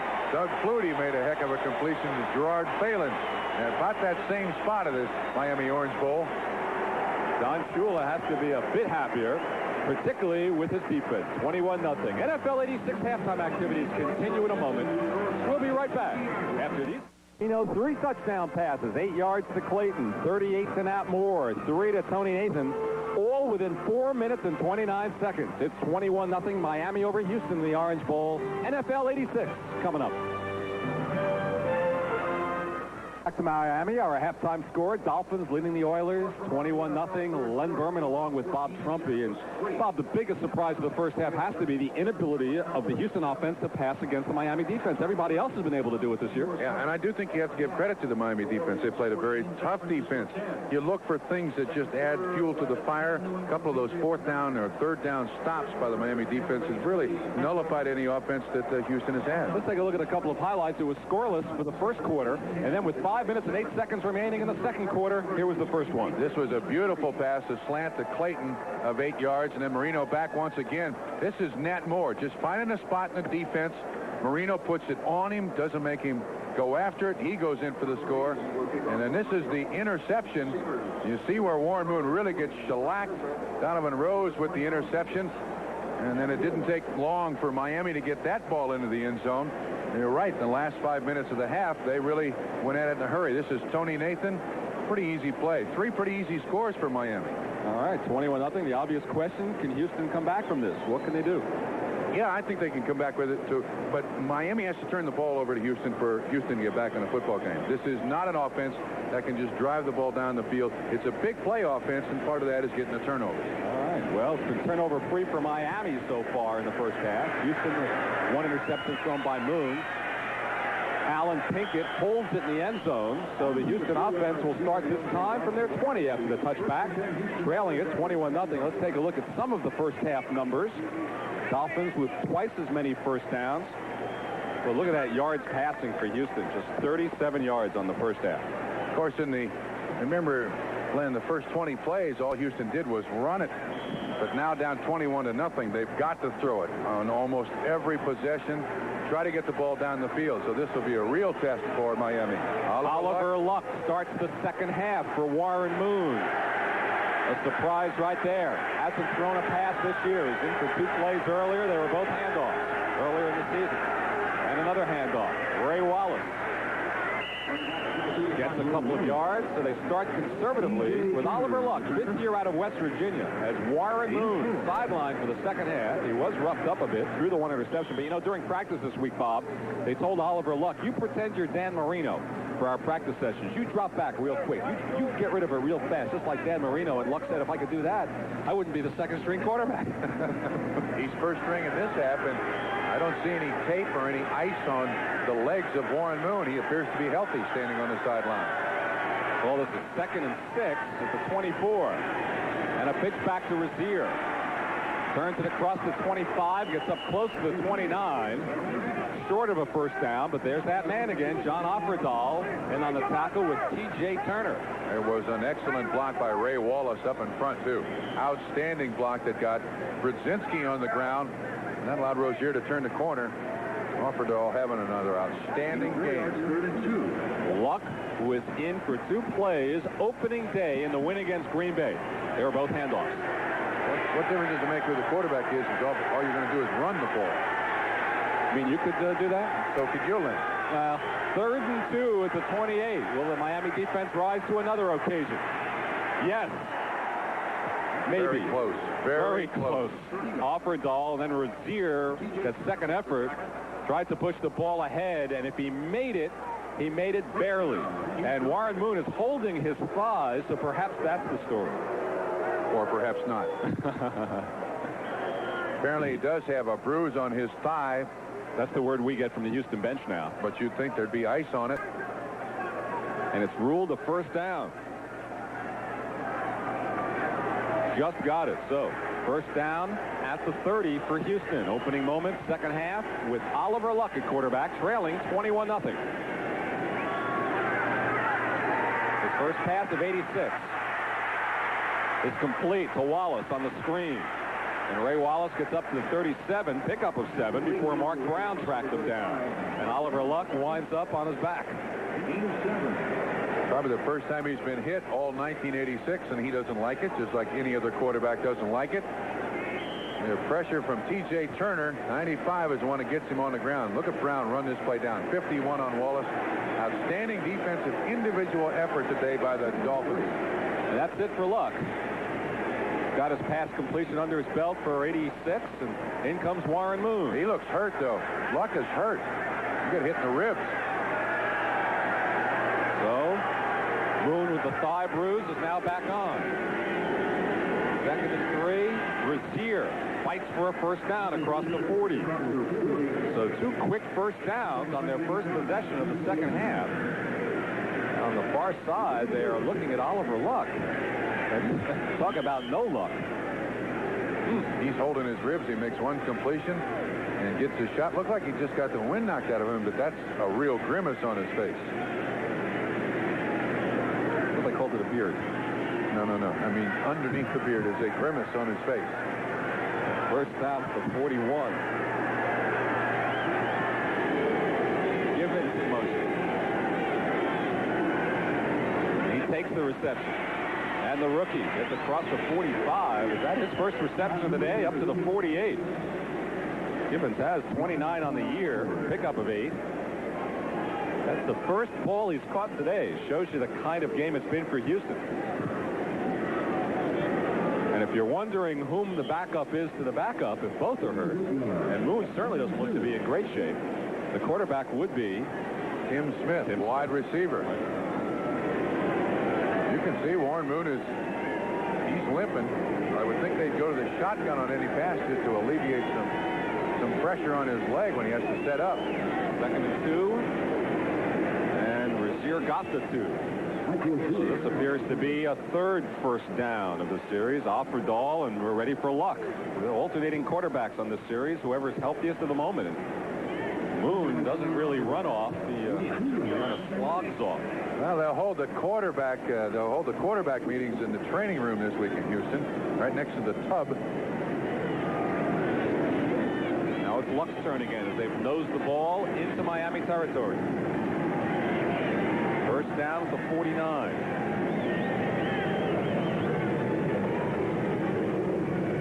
Ray Wallace puts his head down and gets maybe to the 46.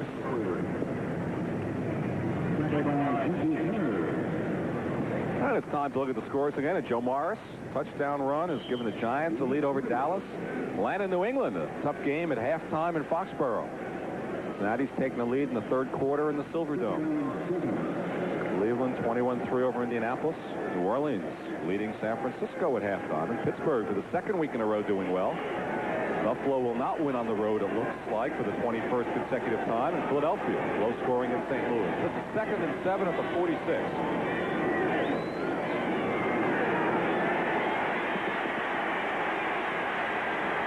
Luck throws it out of bounds. You saw Rozier in front of him just crying for the ball, but he was only standing 2 yards in front. Jamie Williams was downfield. He was watched by Jackie Shipp, and Luck just kind of unloaded it out of bounds in that general direction. Brzezinski was the guy who made the final hit right at the line of scrimmage, too. So knock him out of that bounds. So 2 times Luck has set up to pass. Both times he's been treated rather rudely by the Miami Dolphins defense. There you see Brzezinski on the shove out of bounds. Third down at about 7. Well, the crowd calls for defense with 9:44 remaining in the third quarter. Luck from the shotgun.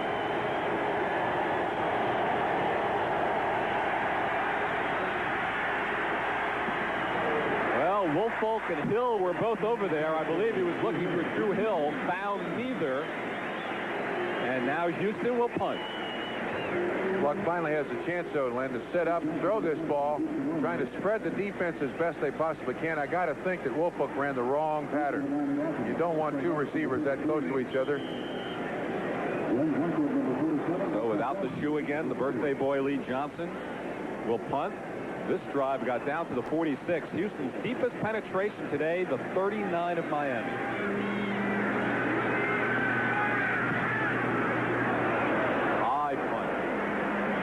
Catch call.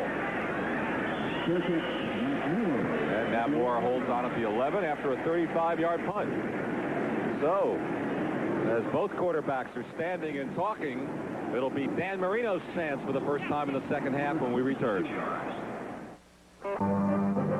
Today's game is brought to you by Ford and your Ford dealer. Have you driven a Ford lately? By Old Milwaukee and Old Milwaukee Light. It doesn't get any better than this. And by MCI, communications for the next 100 years.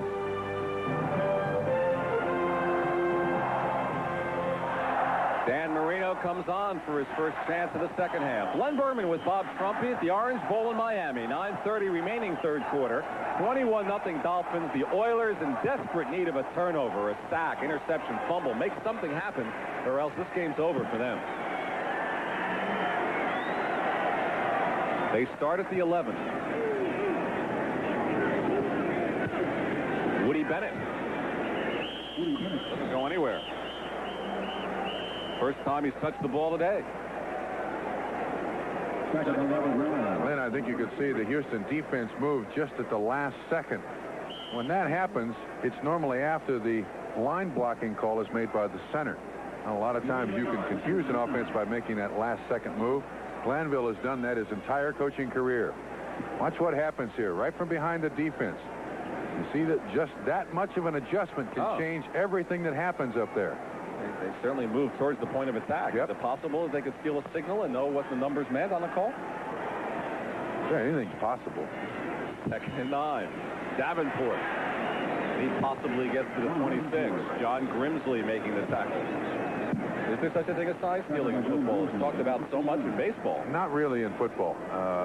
One, you don't know which guy on the sideline is giving you the signals. There might be two, Chuck Studley and somebody else, or I should say Jerry Glanville and somebody else, or Chuck Studley and somebody else, or Dan Marino and Don Strock and somebody else. So somebody's giving dummy signals.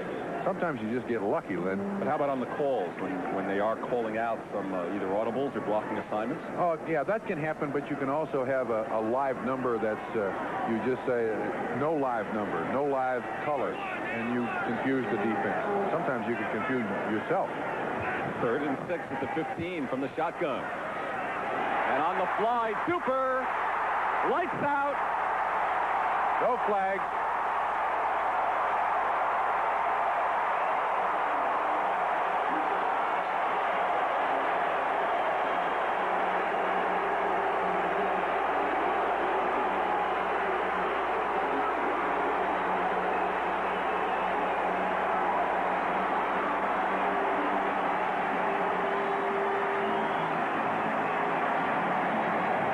Your basic 85-yard fly pattern and good night. Mark Duper.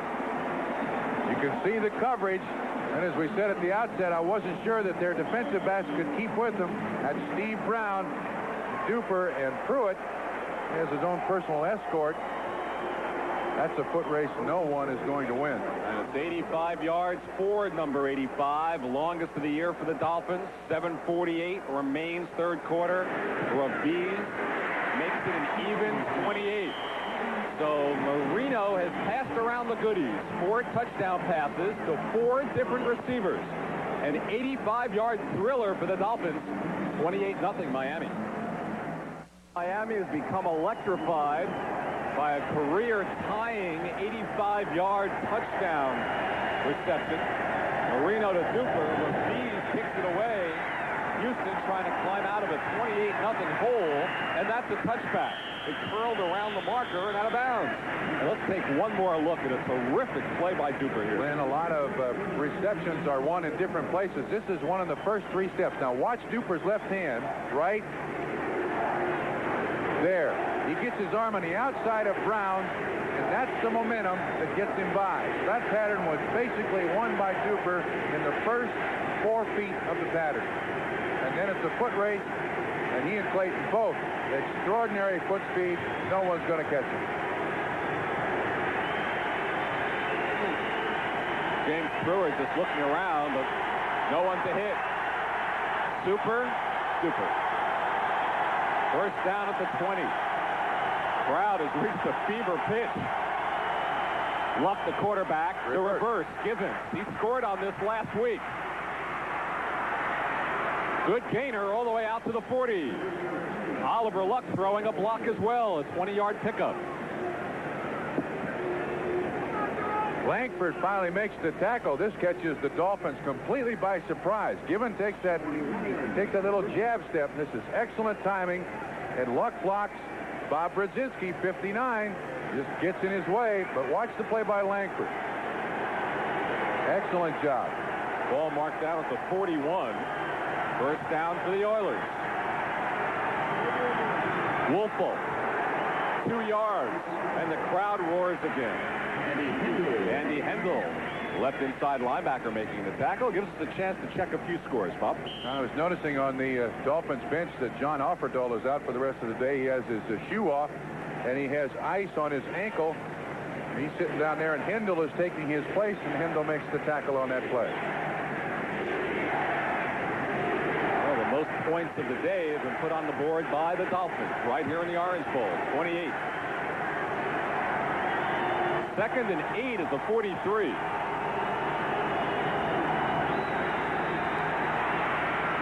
Flag is down. Brazier across midfield and dragged down at the 44.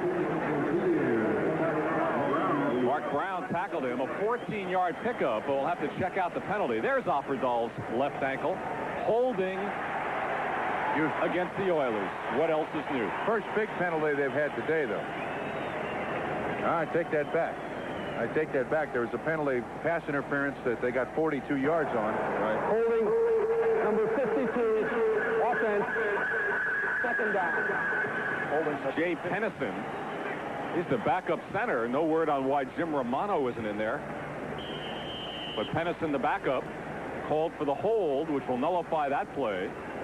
4 flags against Houston, totaling 52 yards. There was 1 flag against Miami today that was declined. No penalties, Miami. What you're telling me, Larry. That's basically it. Second and 18 to 33. Batted at the line of scrimmage. Third down. That was Doug Betters. Right. Having some words with Bruce Matthews on the left side. 6 feet 7 inches tall from the left-hand side of the screen. You see him. He comes inside, kind of throws Matthews out of the way. And defensive linemen are taught. Actually, it looked like 2 guys hit it. Yeah. Defensive linemen are taught you penetrate as much as you can, read the quarterback, get your hands up in the air. Last week, Warren Moon had about 8 balls tipped at the line of scrimmage. Third and 18 to 33 from the shotgun. Look out.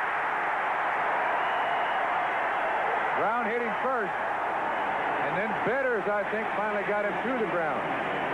Look at these guys. Third sack of the day for this maligned Miami defense. No team had given up more points in the league as Jerome Foster hobbles off a bit. And today they are perfect. 3 sacks. Houston has not penetrated inside the 39 of Miami yet. Brown is doing an outstanding job because the best offensive lineman I think the Oilers have on the field today is Bruce Matthews, 74. And Mark Brown has beaten him like a drum. And Johnson will punt for the 7th time today. Gets a good one out there.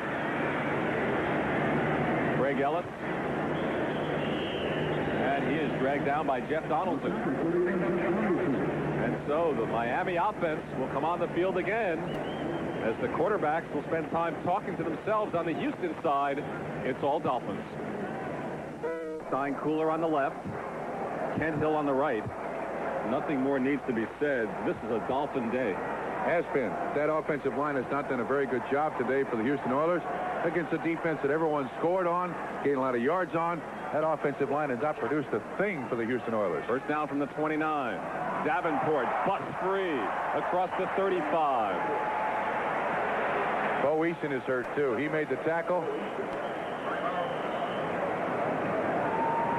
What else can go wrong for the Houston Oilers? This is unbelievable. About to lose their 8th consecutive game. This is going to come right at you. You can see Eason at the bottom of the screen. Let's see if we can pick up what happens. 1, Davenport is no... Ooh, that right leg and ankle. I don't know that that is gruesome. That is really gruesome. Sometimes it happens, though. Tending to Eason, we have 5 minutes and 6 seconds remaining in the third quarter. Dolphins just touched the ball briefly here in the second half, and that resulted in that lightning quick 85-yard touchdown pass. So as they tend to Bo Eason, you take a look at his right leg, and it hurts to watch. We'll be back. Ito. One of 6 Easton kids is wheeled off with a leg injury, and he's saying, there goes my 1986 season right here. I tend to agree with you, Lynn. Even on grass fields, when you put all your pressure on one leg, and then when anybody hits you, and especially someone like Ron Davenport, as big as he is, you can see when Easton plants that right foot that the momentum of the ball carrier just carries him over the leg and the ankle. And no matter how much the weights you lift, you can't absorb that. If it's just a knee injury, he's darned lucky. Jeff Donaldson replaces him, second in a yard, and Davenport gets the yard and more inside the 40. So Donaldson combining with Robert Lyles to make the tackle. The Miami defense, the story today. Last year, they shut out Buffalo by the score we have right now, 28-0. But you know the story of the Miami defense this year. They opened the season allowing 50 points at San Diego. Got respectable, giving up 10 at Indianapolis, and 51 with the Jets, 31 San Francisco, 34 New England, along the way 30 to the Raiders, giving up more points than anybody until today. First down at their 43. Overthrows, looking for Duper. Watched on the near side by Patrick Allen and Jeff Donaldson. And Marino knew he had him there, and just a bit high. He's saying that's my fault. That's my fault. Threw it too high. Duper ran an excellent pattern. He pushed that cornerback off and then came right back for the football. Now you build for the rest of this season. Shula, Strock, and Marino can put some things, films here, that other teams will have to prepare for. Leading 28-0.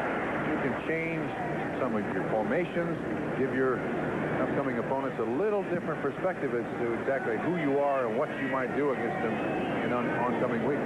Second and 10 at the 43. And Davenport gets it across the 45. Pick up from 3. John Grimsley making the tackle. And let us check the scores one more time. Some low-scoring, close games. Danny White, we mentioned earlier, with the broken wrist. The Giants lead by a field goal. New England leads by 2 over Atlanta, tied at the Silverdome. Cleveland a comfortable lead. San Francisco still trailing. And Green Bay very much in this Vinny Testaverde derby, as are the Houston Oilers. By the way, Ladd Herzog, the general manager of the Oilers, here yesterday to watch Miami play Florida State, was looking at Vinny Testaverde. Shotgun, 3rd and 7 at the 46. Marino firing and intercepted. Richard Johnson. That's just the 5th interception of the year by the Houston Oilers secondary. And with Bo Eason hurt, Richard Johnson picks up the slack, and Marino is intercepted for the first time today. So the first turnover. Johnson's first professional interception, and he's just playing center field here, Lynn. Yeah, he's just dropping back there, reading the eyes of the quarterback. Ball is overthrown. Not a tough catch to make. Might be as good as a point. They started about their own 21, 22-yard line. So with 3 minutes and 14 seconds left in the third quarter, Jim Romano back at center. They were resting his knee.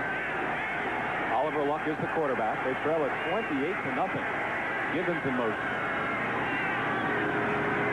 There's Gibbons. Cuts back inside. Gibbons exciting. Hit hard. Down by Jackie Shipp. Well, and that's really the only play that's worked for the Oilers. The screen pass to Gibbons. They've not been able to sustain anything. This is not what you would call a bread and butter play, but little guys never turn it back inside against the big guys. You end up on stretchers. You stay outside with the other little guys. It's the kind of speed that is unique because he can make the most of his moves at full speed. I think he has the potential to be an all-pro in 2 seasons. Love Lester Hayes. 2nd and 3 from the 28. Bad connection, looking for Tim Smith. Smith's been an interesting story in that he finally caught his first pass of the year last week after averaging 66 catches a year for the last 3 years. A real favorite in Houston, too. That ball was thrown straight into the ground. So this This will set up 3rd and 3. What's it like for Houston here? You've been in this position. You're down 28-0. Backup quarterback who's seen an injury. Lost 7 games in a row. No fun. They've done nothing today that they can go to now. They've not gotten the ball to the wide receivers on a consistent basis. They just have nothing to really go to. Look, there's a near completion.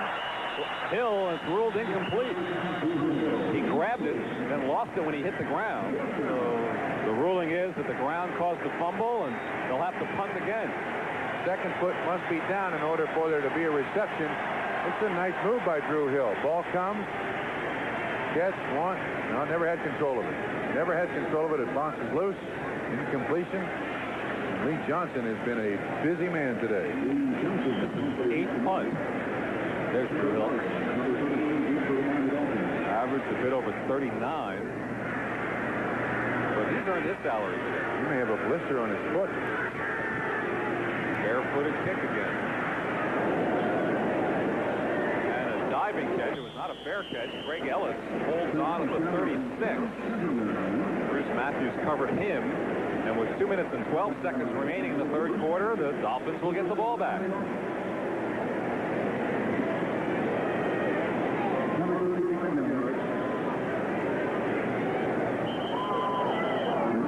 Hey, coming your way next Saturday. You like 10 pins? Absolutely. I'm a left-hander. There you go. I'd like to see you on the line. You'll see the PBA Tour returning to NBC Sports next Saturday. From Rochester, New York, defending champ Marshall Holman tries to strike it rich against the field of top bowlers. The excitement of the PBA Fall Tour, where you will not see Trump be left-handed. 2 p.m. Eastern on November to remember on NBC Sports. First down from the 38. Lunging handoff to Davenport, who perhaps picks up 2 before he's stopped by Robert Abraham. Good games coming up. The second half of the doubleheader. Jets take their winning streak into Seattle. They're awfully tough in the Kingdom. Denver and the Raiders, every time they play, something crazy happens. It's usually a 3-point game or overtime. Kansas City, San Diego, second half of our NFL 86 doubleheader. 2nd and 8 at the 40 for Miami. They're leading Houston 28-0 with 1:35 remaining 3rd quarter.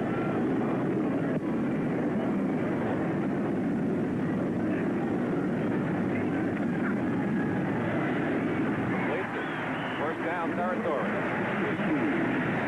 And first completion to a tight end today. Bruce Hardy of the Dolphins, covered by John Grimsley, but a flag is down in the Houston secondary. Oh, and it goes against Miami. Pass interference. So this one will come back. Their first penalty accepted of the day. Pass interference, number 84. Offense. It's still 2nd down. Well, the man who caught it, Hardy, committed the foul. So the catch is negated, and the ball is brought back to the 30. Hey, a tight end who is just extraordinary at initiating that contact and not getting caught with the pass interference call is Todd Christensen. Last week, 3 touchdown passes against Houston. He's an absolute master at it, and you've got to be actor, impart actor, to get the officials to believe that, hey, I didn't get him, he hit me. This is the 2nd and 18. Were you good at that? Yeah, I wasn't bad. Man, to bowl and act. Unbelievable, folks.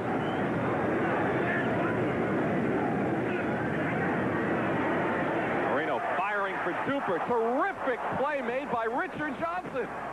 What a diving interception. Had no pro interceptions, and in the last 2 minutes has 2. A day to remember for him, and a terrific play. Then this is a double rotation zone. The corners go up to the line of scrimmage and try to funnel the receivers outside. And it's the safety's responsibility to get over there in that slack area. This is your all-time diving catch. Super was counting his 6 points. He was gone. And the ball never got to him. Richard Johnson. 2 steps in a row for the second-year man from Wisconsin. Kid that's so far done very little for the Houston Oilers defense. And in the last 3 minutes, been sensational. First down at midfield. Remember, the farthest Houston has ventured into Miami territory has been the 39. They can accomplish that here. Ray Wallace. Wallace fights down to the 43. Pickup of 8 yards for Ray Wallace. He's enjoying his turn there in the backfield. One more time. I don't believe anything has changed on that panel in the last 10 minutes.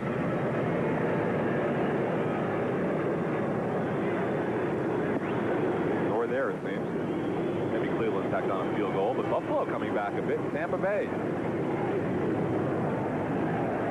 This is a 2nd and 2 at the 42. Rozier, hands off. This is a play that's worked for them 2 weeks in a row. Givens turning the corner. Givens all the way down to the 27, and this is the farthest incursion into Miami territory today. Givens and Oliver Luck threw a key block to spring the rookie on the play. Well, it's worked 3 times now in 2 weeks. Last week for a touchdown. But, Lynn, when you've got to come in the reverse in order to stay in the game or produce some points, you know you've got problems offensively. Luck is the lead blocker here, again on Brzezinski. And it gets him stepping out there, and Drew Hill gets a block. Nice pickup, Ernest Givens. So the 15-yard pickup, and that is the end of the 3rd quarter. Miami Dolphins lead the Houston Oilers 28-0. We'll be right back after these messages from your local station. And finally trying to cool off this hot Miami defense. This is the closest the Oilers have been to the goalpost offensively all day. They are at the 27, trailing 28-0 as we begin the 4th quarter of play from the Orange Bowl. Rozier in motion. For Drew Hill, covered by William Judson. 2nd down. You can see the rust on Oliver Luck. That was thrown behind Drew Hill. He just hasn't had the snaps in the 1986 season to be comfortable out there. Looks mechanical, trying to get the ball. Kid with a heck of a lot of talent. But you need those snaps from center in game situations. Houston today just 59 yards passing. The key statistic right there. Look at the time of possession, though, in favor of the Oilers. One of the most misleading stats week in and week out you can find in the NFL. 2nd and 10 at the 27. Here we go again. Gibbons is going to throw this time, perhaps. Now he tucks it in. Goes for a 1st down. Gibbons down to the 11. And now he's hurt. You see Pennison waving over for some help for Gibbons. What a shame.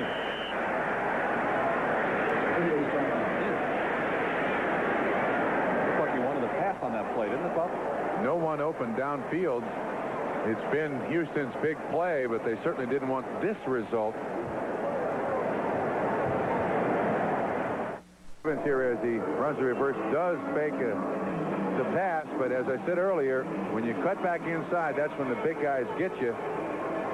You can see the pursuit coming over here. Andy Hendel, number 90, is the guy who makes the initial contact. But as we slow it down, you'll see a hit by Bud Brown on the back of the helmet of Givens just as he's about to hit the ground. That's the play I don't like in football. I mean, he's down. That's a tackle, and that's, it's not a late hit for a penalty, but technically the hit doesn't do anything to stop the play. You're right, but the most encouraging news, Lynn, is whenever you see a hit like that, you think of a neck injury, but you can see that Givens can move his arms, and that means that although they're rolling him on the backboard, they're going to try to steady his head as best they possibly can. But he was moving around a little bit, so you hope for the best. Again, it should come from the bottom of the picture. There's Bud Brown. And he's going down. Givens' head really gets bent forward. The second part I don't like about a play like that is they go in with their helmet first. So you see him moving his legs.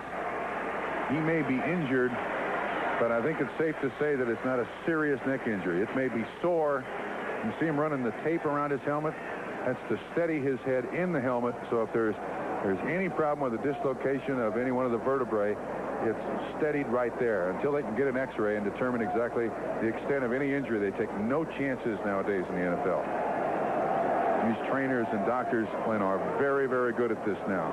Used to be that they weren't really sure what to do, and you used to see an awful lot of players who, when a teammate went down, they go up and unsnap his chin strap, try to get the helmet off his helmet, off his head. Now coaches and trainers say, don't do that.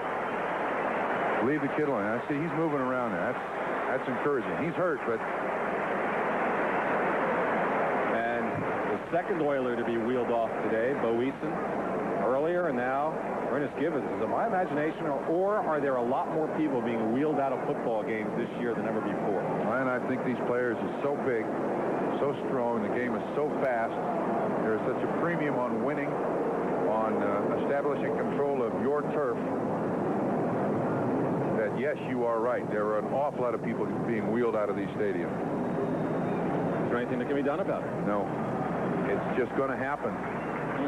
Coaches don't coach spearing with the helmet or hitting with the helmet, but it happens. I mean, it's the only weapon you have in defense. Not only offense, but in defense, it's the hardest thing you got on you. And if your neck's strong enough, you hit him square enough, you're not going to feel any impact whatsoever. And I'll tell you another thing. If he gets hit with his shoulder, if Bud Brown hits him with his shoulder, same thing's going to happen. He's just caught in an odd spot, and it bends his head down.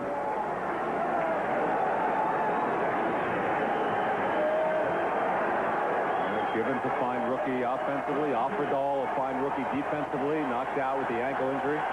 First down at the Dolphin 11 for Houston. Rezier.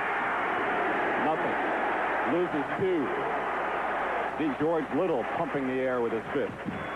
Defense is tough for Miami today. Dolphin fans want a shutout big way. Today's game is brought to you by the 1987 German-engineered Volkswagens and your Volkswagen dealers. By Budweiser, Beechwood aged for that clean, crisp taste. This Bud's for you. And by the U.S. Armed Forces, it's a great place to start. In the Orange Bowl, Len Berman with Bob Trumpy. 13:38 remain in the fourth quarter. 28-0 Miami. This is the second down and 11 from the 12. Luck throwing, completing to Drew Hill and down to the 1 with Paul Langford covering. And that was a superb completion by Luck. And they should have 4 cracks here because I believe that's a first down. Luck inside the 1. Luck put that one right on the money. This was perfectly thrown. There's not a lot of room there for him to get that ball in there, and he puts it right where Drew Hill can catch it, and first and goal from the 1. 2 tight end offense. Rezier and Wallace in the backfield. Rezier.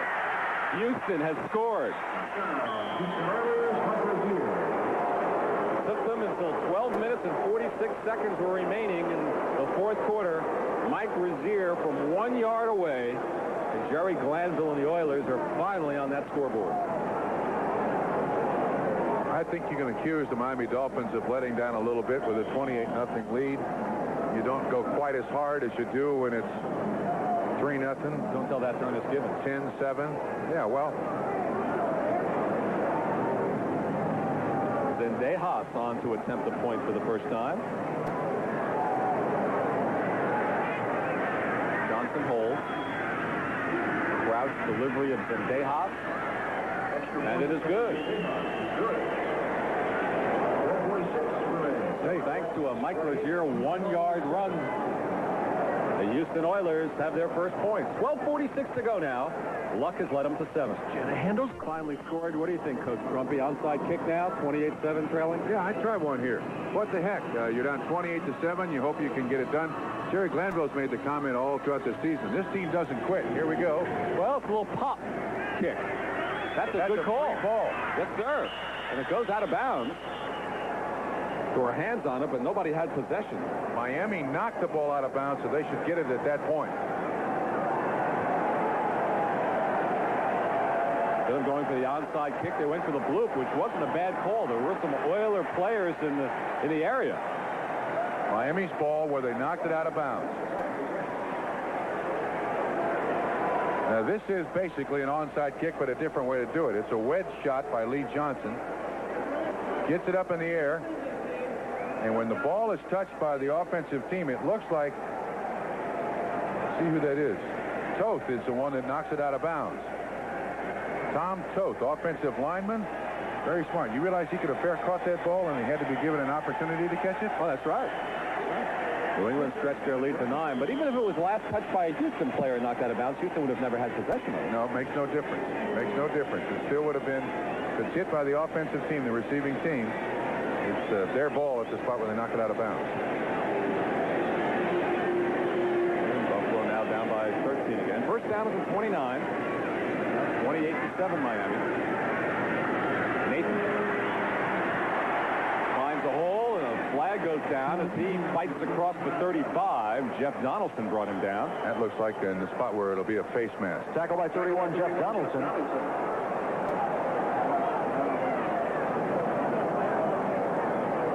Still a full 12 minutes and 31 seconds remaining in the fourth quarter. Oh, this looks like it's going to be against Miami.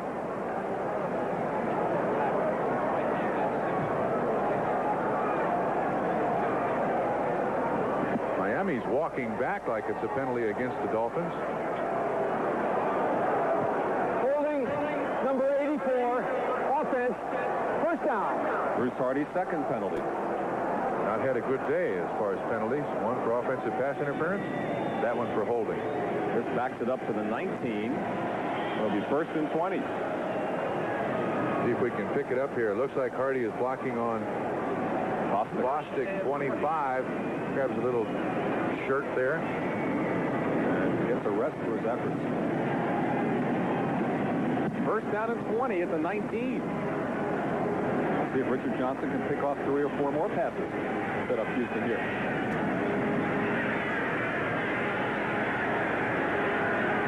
Dead on the ground. Davenport gets out across the 25.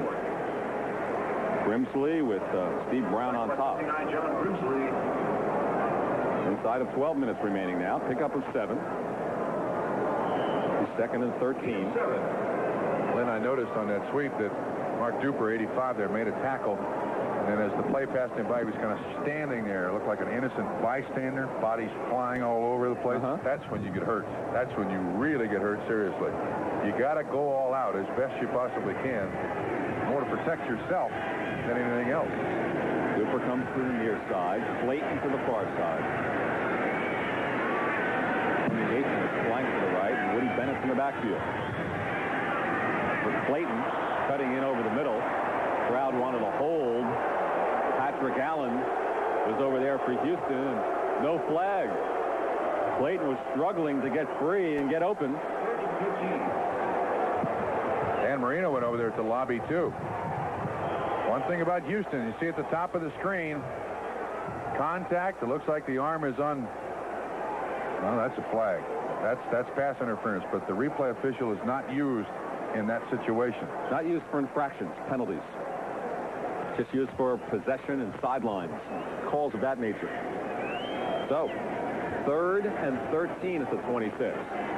Houston hoping to get another chance at the ball here. A lot of time remaining. Marino from the shotgun.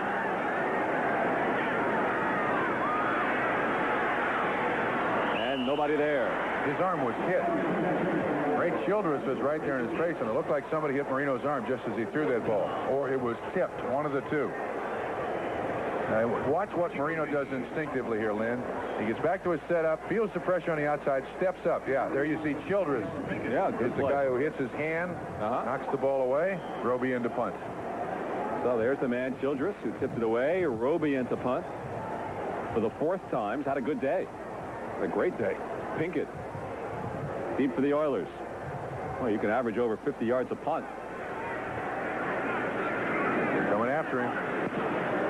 Gets it away and booms another one. Pinkett. And right there.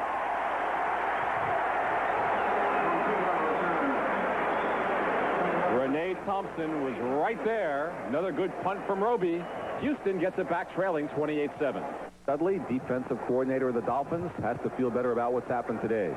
They've given up an average of 375 yards a game today. Allowed 226 thus far with 10 minutes and 58 seconds remaining. First down at the 27 for the Oilers. Oliver Luck and company trailing 28-7. And completing it right over the middle to Tim Smith, his second reception of the year. And Smith has a first down at the 40. 15-yard pickup. One another misleading statistic. You're talking about stats before. First downs today. Miami has 12. Houston has 13. Yeah, what does that mean? Scoreboard reads 28-7. All right. Warren Moon injured his thigh. Had to come back briefly when the breath was knocked out of Luck. But now Moon is back on the sidelines, and Luck is leading the Oilers. First down at the 40. Brazier. And fights for more on a second effort out to the 46. Bouncing off William Judson, going for a few yards more. Lynn, we do have a report on Ernest Givens. He does have a neck injury, but he has movement of all extremities, legs and arms, so it may be sore, but there is no spinal column injury or problem. That is good news. Bo Easton, of course, went off with a leg injury. We don't know the extent of that just yet. That looks serious, though. Second down and 4 at the 46. With 9 minutes and 40 seconds remaining in the fourth quarter. Out to Woelfel. First down at midfield. Out of bounds inside the 45. Good pickup for Butch Woelfel with Bob Brudzinski covering. Dolphins haven't been in this situation very often in 1986. Leading by 28-7. A chance for the defense to kind of play a little softer than they have in the past. Giants with that 10-point lead. New England leads by 9. Good one going in the Silverdome. Tied in the fourth quarter with Cincinnati. Boy, New Orleans leading San Francisco by 10. Pittsburgh, the big lead over Green Bay. First down at the 47. Woelfel. Maybe 2 at best. Andy Hendel in on the tackle.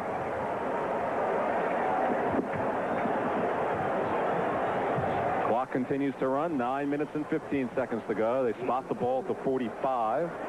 Gain of 2. Second and 8. One of the last games we shall see at the Orange Bowl. This is the last year for the Dolphins here. New Dolphin Stadium, about 45 minutes away in Lake Lucerne. A lot of history has gone down in this old barn.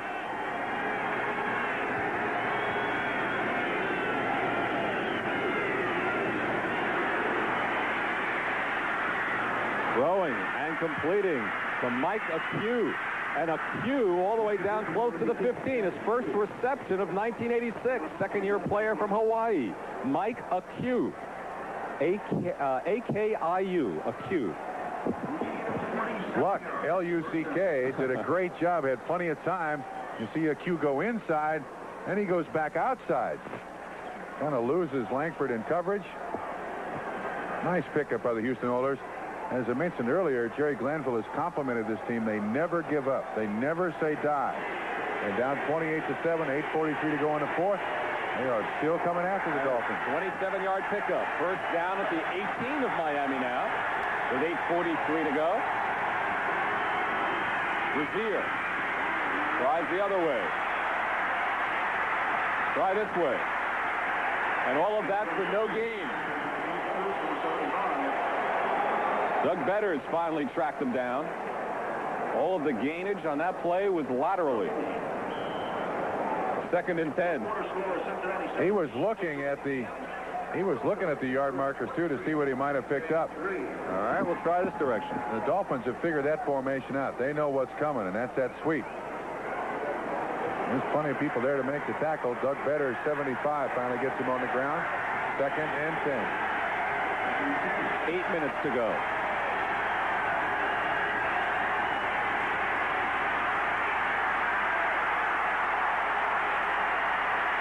Good coverage, throws in the end zone, intercepted, and dropped, and picked up, and out of bounds. Glenn Blackwood intercepted it.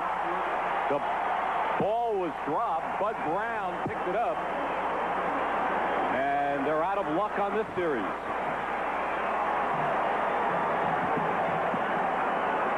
Bill Blackwood's first interception of the year.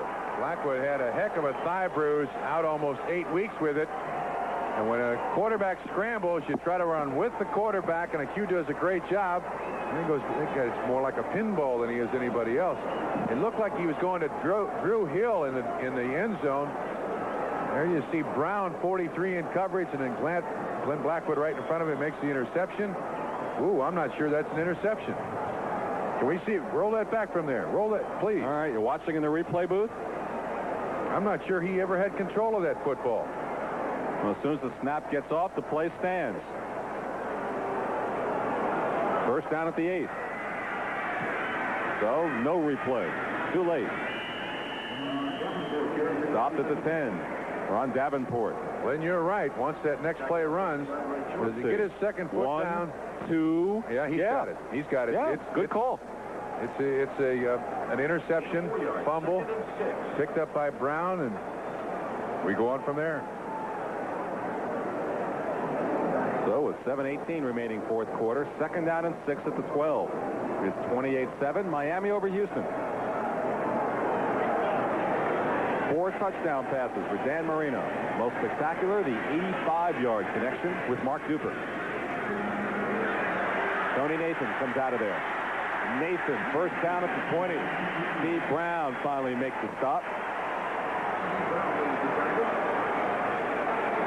First down, Miami. See the time now down to 6:45 left. It was a scoreless first quarter.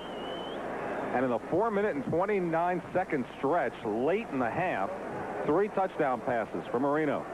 And that put the Dolphins up 21-0 at halftime. 28-0 after 3, and now it's 28-7 inside of 6.5 minutes remaining. This time it's Davenport on first down. He gets a couple of yards. And if you think Miami's rubbing it into Houston by keeping Marino in the ball game, that's not the case. The only other active quarterback they have on the roster is Don Strock, and he's more of a coach than he is a player. How about Crash Jensen? Crash Jensen is there right next to Don Strock with his neck collar on. But Strock is in no mood nor in any dress to play quarterback today. He's only an emergency quarterback, so Marino takes every snap of every game. 2nd and 7 at the 23. He's an administrative quarterback, Don Strock is. New title, huh? And Bulling across the 30 for another first down for Tony Nathan. He's Bostic finally making the tackle. So Miami doing it on the ground and doing it effectively inside of 5.5 minutes remaining now. Dolphins trying to do something they haven't done all year, win 2 games in a row. It would up their record to 4-5, and they point to last year, Bob, when they were struggling and they ran off 7 wins in a row, and it turned around their season. They got to the AFC Championship game. They're hoping for just such a turnaround this year. It's a big hope. With Hugh Green out, it's a big hope. First down at the 31. Good play made in the backfield by Ray Childress. That was a pretty play. This guy's gotten very little attention when a team loses 7 games in a row. Nobody really talks kindly about anybody, but watch 79. Runs inside the block of the guard, I think, Greg Cook, 68. Grabs Davenport. And hauls him down. This will be second down and 16 at the 25. Some good numbers for Ray Childress in his second year from Texas A&M. Very unusual, too, to have a defensive lineman lead your team in tackles. In the 3-4 alignment. It's usually the linebacker. Yeah, even in a 4-man front, it's very unusual. Normally, it's the linebackers who lead your team or a strong safety. From the shotgun on second down and 16. They're held up at the line of scrimmage now, wide open, and he drops it. And a flag is thrown in late on the play. Nat Moore was held up, broke free. 68. Grabs Davenport. And hauls him down. This will be second down and 16 at the 25. Some good numbers for Ray Childress in his second year from Texas A&M. Very unusual, too, to have a defensive lineman lead your team in tackles. In the 3-4 alignment. It's usually the linebacker. Yeah, even in a 4-man front, it's very unusual.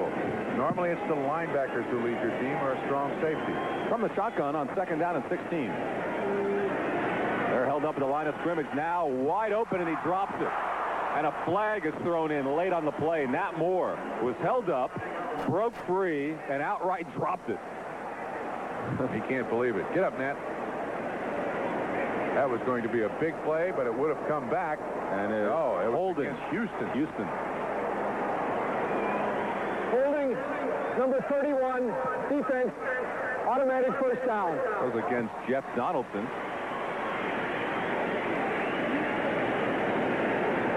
They called holding on 31.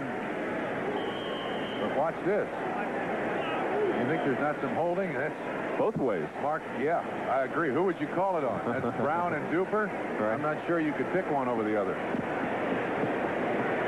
Well, Donaldson, the man, is called on. And with 4 minutes and 12 seconds remaining, an automatic first down for the Dolphins at their 30. They lead it 28-7. Davenport. Out to the 35. Childress one more time with another tackle. Keeps his shoulders square to the line of scrimmage. Pushes off the offensive tackle. There to catch the play from behind. The only thing this kid has to learn is a pass rush, and that is a learned art in the NFL. Very few people come to the NFL with the ability to pass rush. You're going to need a coach to teach you how to pass rush. Still tied in Detroit. Close games. Cleveland easily in Indianapolis. New Orleans by 10. Pittsburgh with a comfortable lead. Davenport, the leading rusher in the game so far. This time it's Tony Nathan. Keith Bostic making the tackle. And standing by at NFL 86 with another update for us. Let's go to Ahmad Rashad now. All right, in Detroit, Eric Hipple ties the score at 17 as he hits the former Buccaneer Jimmy Giles on this 5-yard touchdown pass. They're in the fourth quarter. Okay, thank you, Ahmad. A lot closer there than here. Inside of 3 minutes remaining now. 28-7 Miami. This is a 3rd and 3 at the 37 for the Dolphins.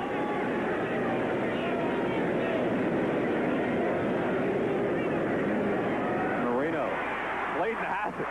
Bobbled it to the left hand, to the right hand, then grabbed it for the first down. An exciting little reception for Mark Clayton. That football looked like a yo-yo in his hands. Went in one, out the other, in this one, out that one. They pick up the blitz here. They realize it's a blitz. Watch this. Bounces off one. Yeah, out there, over there. Right. The old pinball catch. Nevertheless, it counts for a first down. Out to the 47. The 4 touchdown throws by Marino. 4 different receivers.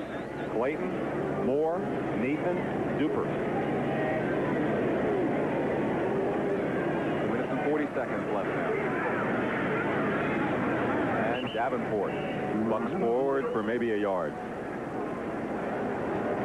So what can Houston take with them from this game, assuming they are going to lose their 8th straight?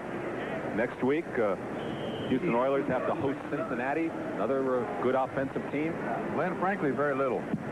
I'm a little disappointed in their offense. They couldn't throw the ball to the wide receivers when they needed to. And everybody's been able to gain a lot of yards against the Miami defense, and Houston's not been able to do it. It's been a tough season for the Houston Oilers, and every week Jerry Glanville says, we don't know how good we are, because the only way you know is when you've got a win. And people wonder about Jerry Glanville. Is he in trouble? Whereas in the first year of a 5-year contract. It's the 2-minute warning. Miami leads Houston 28-7. Dempsey will try to do the impossible. Miami on the strength of 4 Dan Marino touchdown passes. We have 2 minutes to go in the fourth quarter. The Dolphins lead the Oilers 28-7. Len Berman with Bob Trumpy. And they start cheering young in Miami. And a lot to cheer about today. Their defense has only given up 7 points, which is the least they have given up all year long. So the defense has performed. You know, NFL rules require that we present the away games starting with the opening kickoff, the stations and the team's home areas. So viewers in Kansas City will be leaving this game in a few minutes for a telecast involving your home team. However, we'll continue to bring you reports on this game to keep you up to date. I guess if you're watching in Kansas City, sorry to see you leave, but if you wake up in the morning and see that Houston won this game, I think you'll have a scoop. Well, 92 yards, first half for the Oilers. Better second half for them, but the biggest play of all for Miami, 85 of that 142, was the touchdown to Duper. This is a 2nd and 9 for the Dolphins at their 48.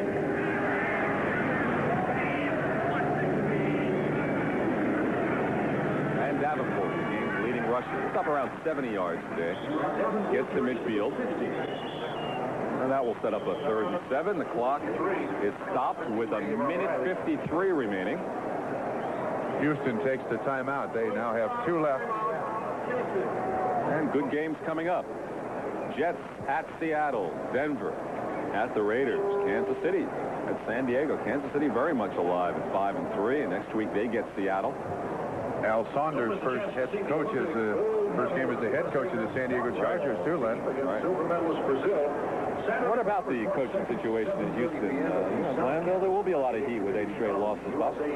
I think most people in Houston feel that with all the changes that have been made with the coaches, with the offensive and defensive coordinators, with everybody in and out, that the coach is probably going to be given more leeway than the general manager. Lan Herzeg has made all these changes. None have worked out. So is Lan Herzeg the man on the hot seat now? Yes, I think that's the way most people in Houston feel. This team has 2 first-round draft choices next year, 2 the following year from the Rams for Everett. Right. This team has got a lot of first-round draft choices. There's 2 of them sitting right there, Matthews and Kent Hill. And some fans in Houston saying, where have you gone, Bum Phillips, right? Yeah, Steinkuhler, a first-round draft choice. All this talent means nothing if it doesn't play well together. 3rd and 7 at midfield. Tony Nathan busts free. All the way down inside the 40. Takes 3 Oilers to bring him down. One of them is Richard Johnson with 2 interceptions today. A 13-yard pickup. And another timeout taken. And we'll take a timeout as well. We'll be right back. Unbelievable numbers. 5 of 8. 6 of, wow, just unbelievable. On a first down from the 38. Davenport carries, keeps it on the ground.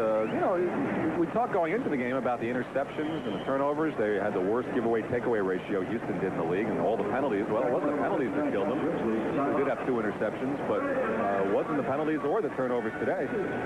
No, I think it was just too much Dan Marino. This Miami Dolphin team obviously over its problems. And this is one of the few games this season that the Oilers have just flat been blown out. And 21 points in about 5 minutes can change your mind, especially going in at halftime. And Houston never recovered. Next week they go into Cincinnati. Right. And next week Miami has Cleveland in a primetime game on Monday night at Cleveland Municipal Stadium. Right. Well, it's 4 and 5, which is what Miami will be now. Are they out of it? Are they still alive? How do you view Miami Dolphin chances? Realistically, I think they're very remote because of all the winning that Seattle and Denver has done. And with the Jets in New England, there's that 5th team, and that's got to come from the AFC Central. And there's our Budweiser player of the game, Dan Marino, with 4 touchdown passes. All right, time for our MVP award. It is Marino, sponsored by Budweiser. His 4 touchdown passes. Budweiser will make a contribution to the United Way on behalf of all the MVPs selected in today's games around the National Football League. Davenport again. He fumbled. And Houston has it back. So with 90 seconds remaining, trailing by 21 points, the fumble gives Oliver Luck another chance. Davenport dropped it. From behind the offense, it looks like somebody gets their hands in there and strips it away. That's Lyles. That's Lyles that strips the ball away. You can see it's loose in there. Looks like Avon Riley. Yeah. So the fumble stops them as Dallas has crawled within 3 points of the Giants. New England, 25, odd number, isn't it? 25-10 over Atlanta, still tied in Detroit. And from those remaining to the Miami Dolphins offense for a job well done. And the Bay will keep Buffalo's road losing streak intact. First down at the 30, with 1:30 remaining. Going for a cue. Not this time. Renee Thompson covering. 1:24 remaining now. Q had his big reception earlier. Kids from Hawaii. Cleveland 27, Indianapolis 9. And Marino to be happy with what he's accomplished today. 11 of 25 for 210 yards, the 4 touchdowns, 2 interceptions. One was a marvelous play by Richard Johnson. Flying catch. Johnson got them both, didn't he? Yes, he did. 2nd and 10 at the 30. It is 28-7 Miami with 1:20 remaining. This is Drew Hill. Oh, get out of bounds. It's the first down, but that's not going to help them. An 11-yard pickup. Houston is out of timeouts. 68 seconds to go. You sacrifice inches to save seconds in the final stages of a football game, whether you're in a close one or trailing 28-7, Lynn. And that's Tim Smith. But again, stays in bounds and no timeout. So with 50 seconds to go, they'll rush up. 6-yard completion. Bill marches down along the sidelines as they've approached the 34-yard line now. Out to the side. First catch for Jamie Williams. He doesn't get out of bounds either. 30 seconds to go. And no receiver has gotten out of bounds. Well, this is a tonic to that thing late in the first half when it would never end. This is the answer to the 20-second timeout we were advocating. No timeouts left. Just make them play. Fast break offense. 18 seconds to go.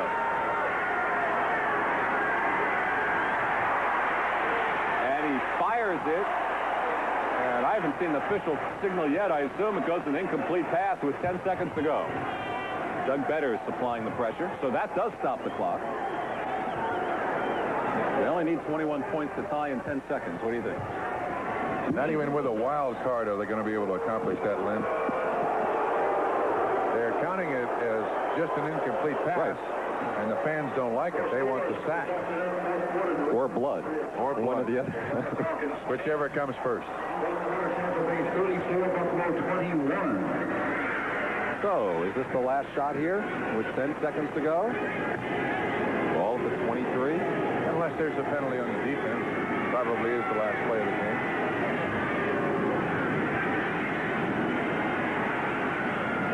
Well, guess again. 5 seconds to go. So the Houston Oilers will go to 1-8. 8 straight losses. The Dolphins go to 4-5 for the first time this year, winning 2 games in a row. And second half of our doubleheader. Good games. Jets at Seattle, Denver at Raiders, Kansas City at San Diego. Stay with us right here on NBC Sports. Warren Moon, the side bump earlier, took him out of the game. Marino really took him out of the game is what really did it in the first half. 3 quick touchdown strikes.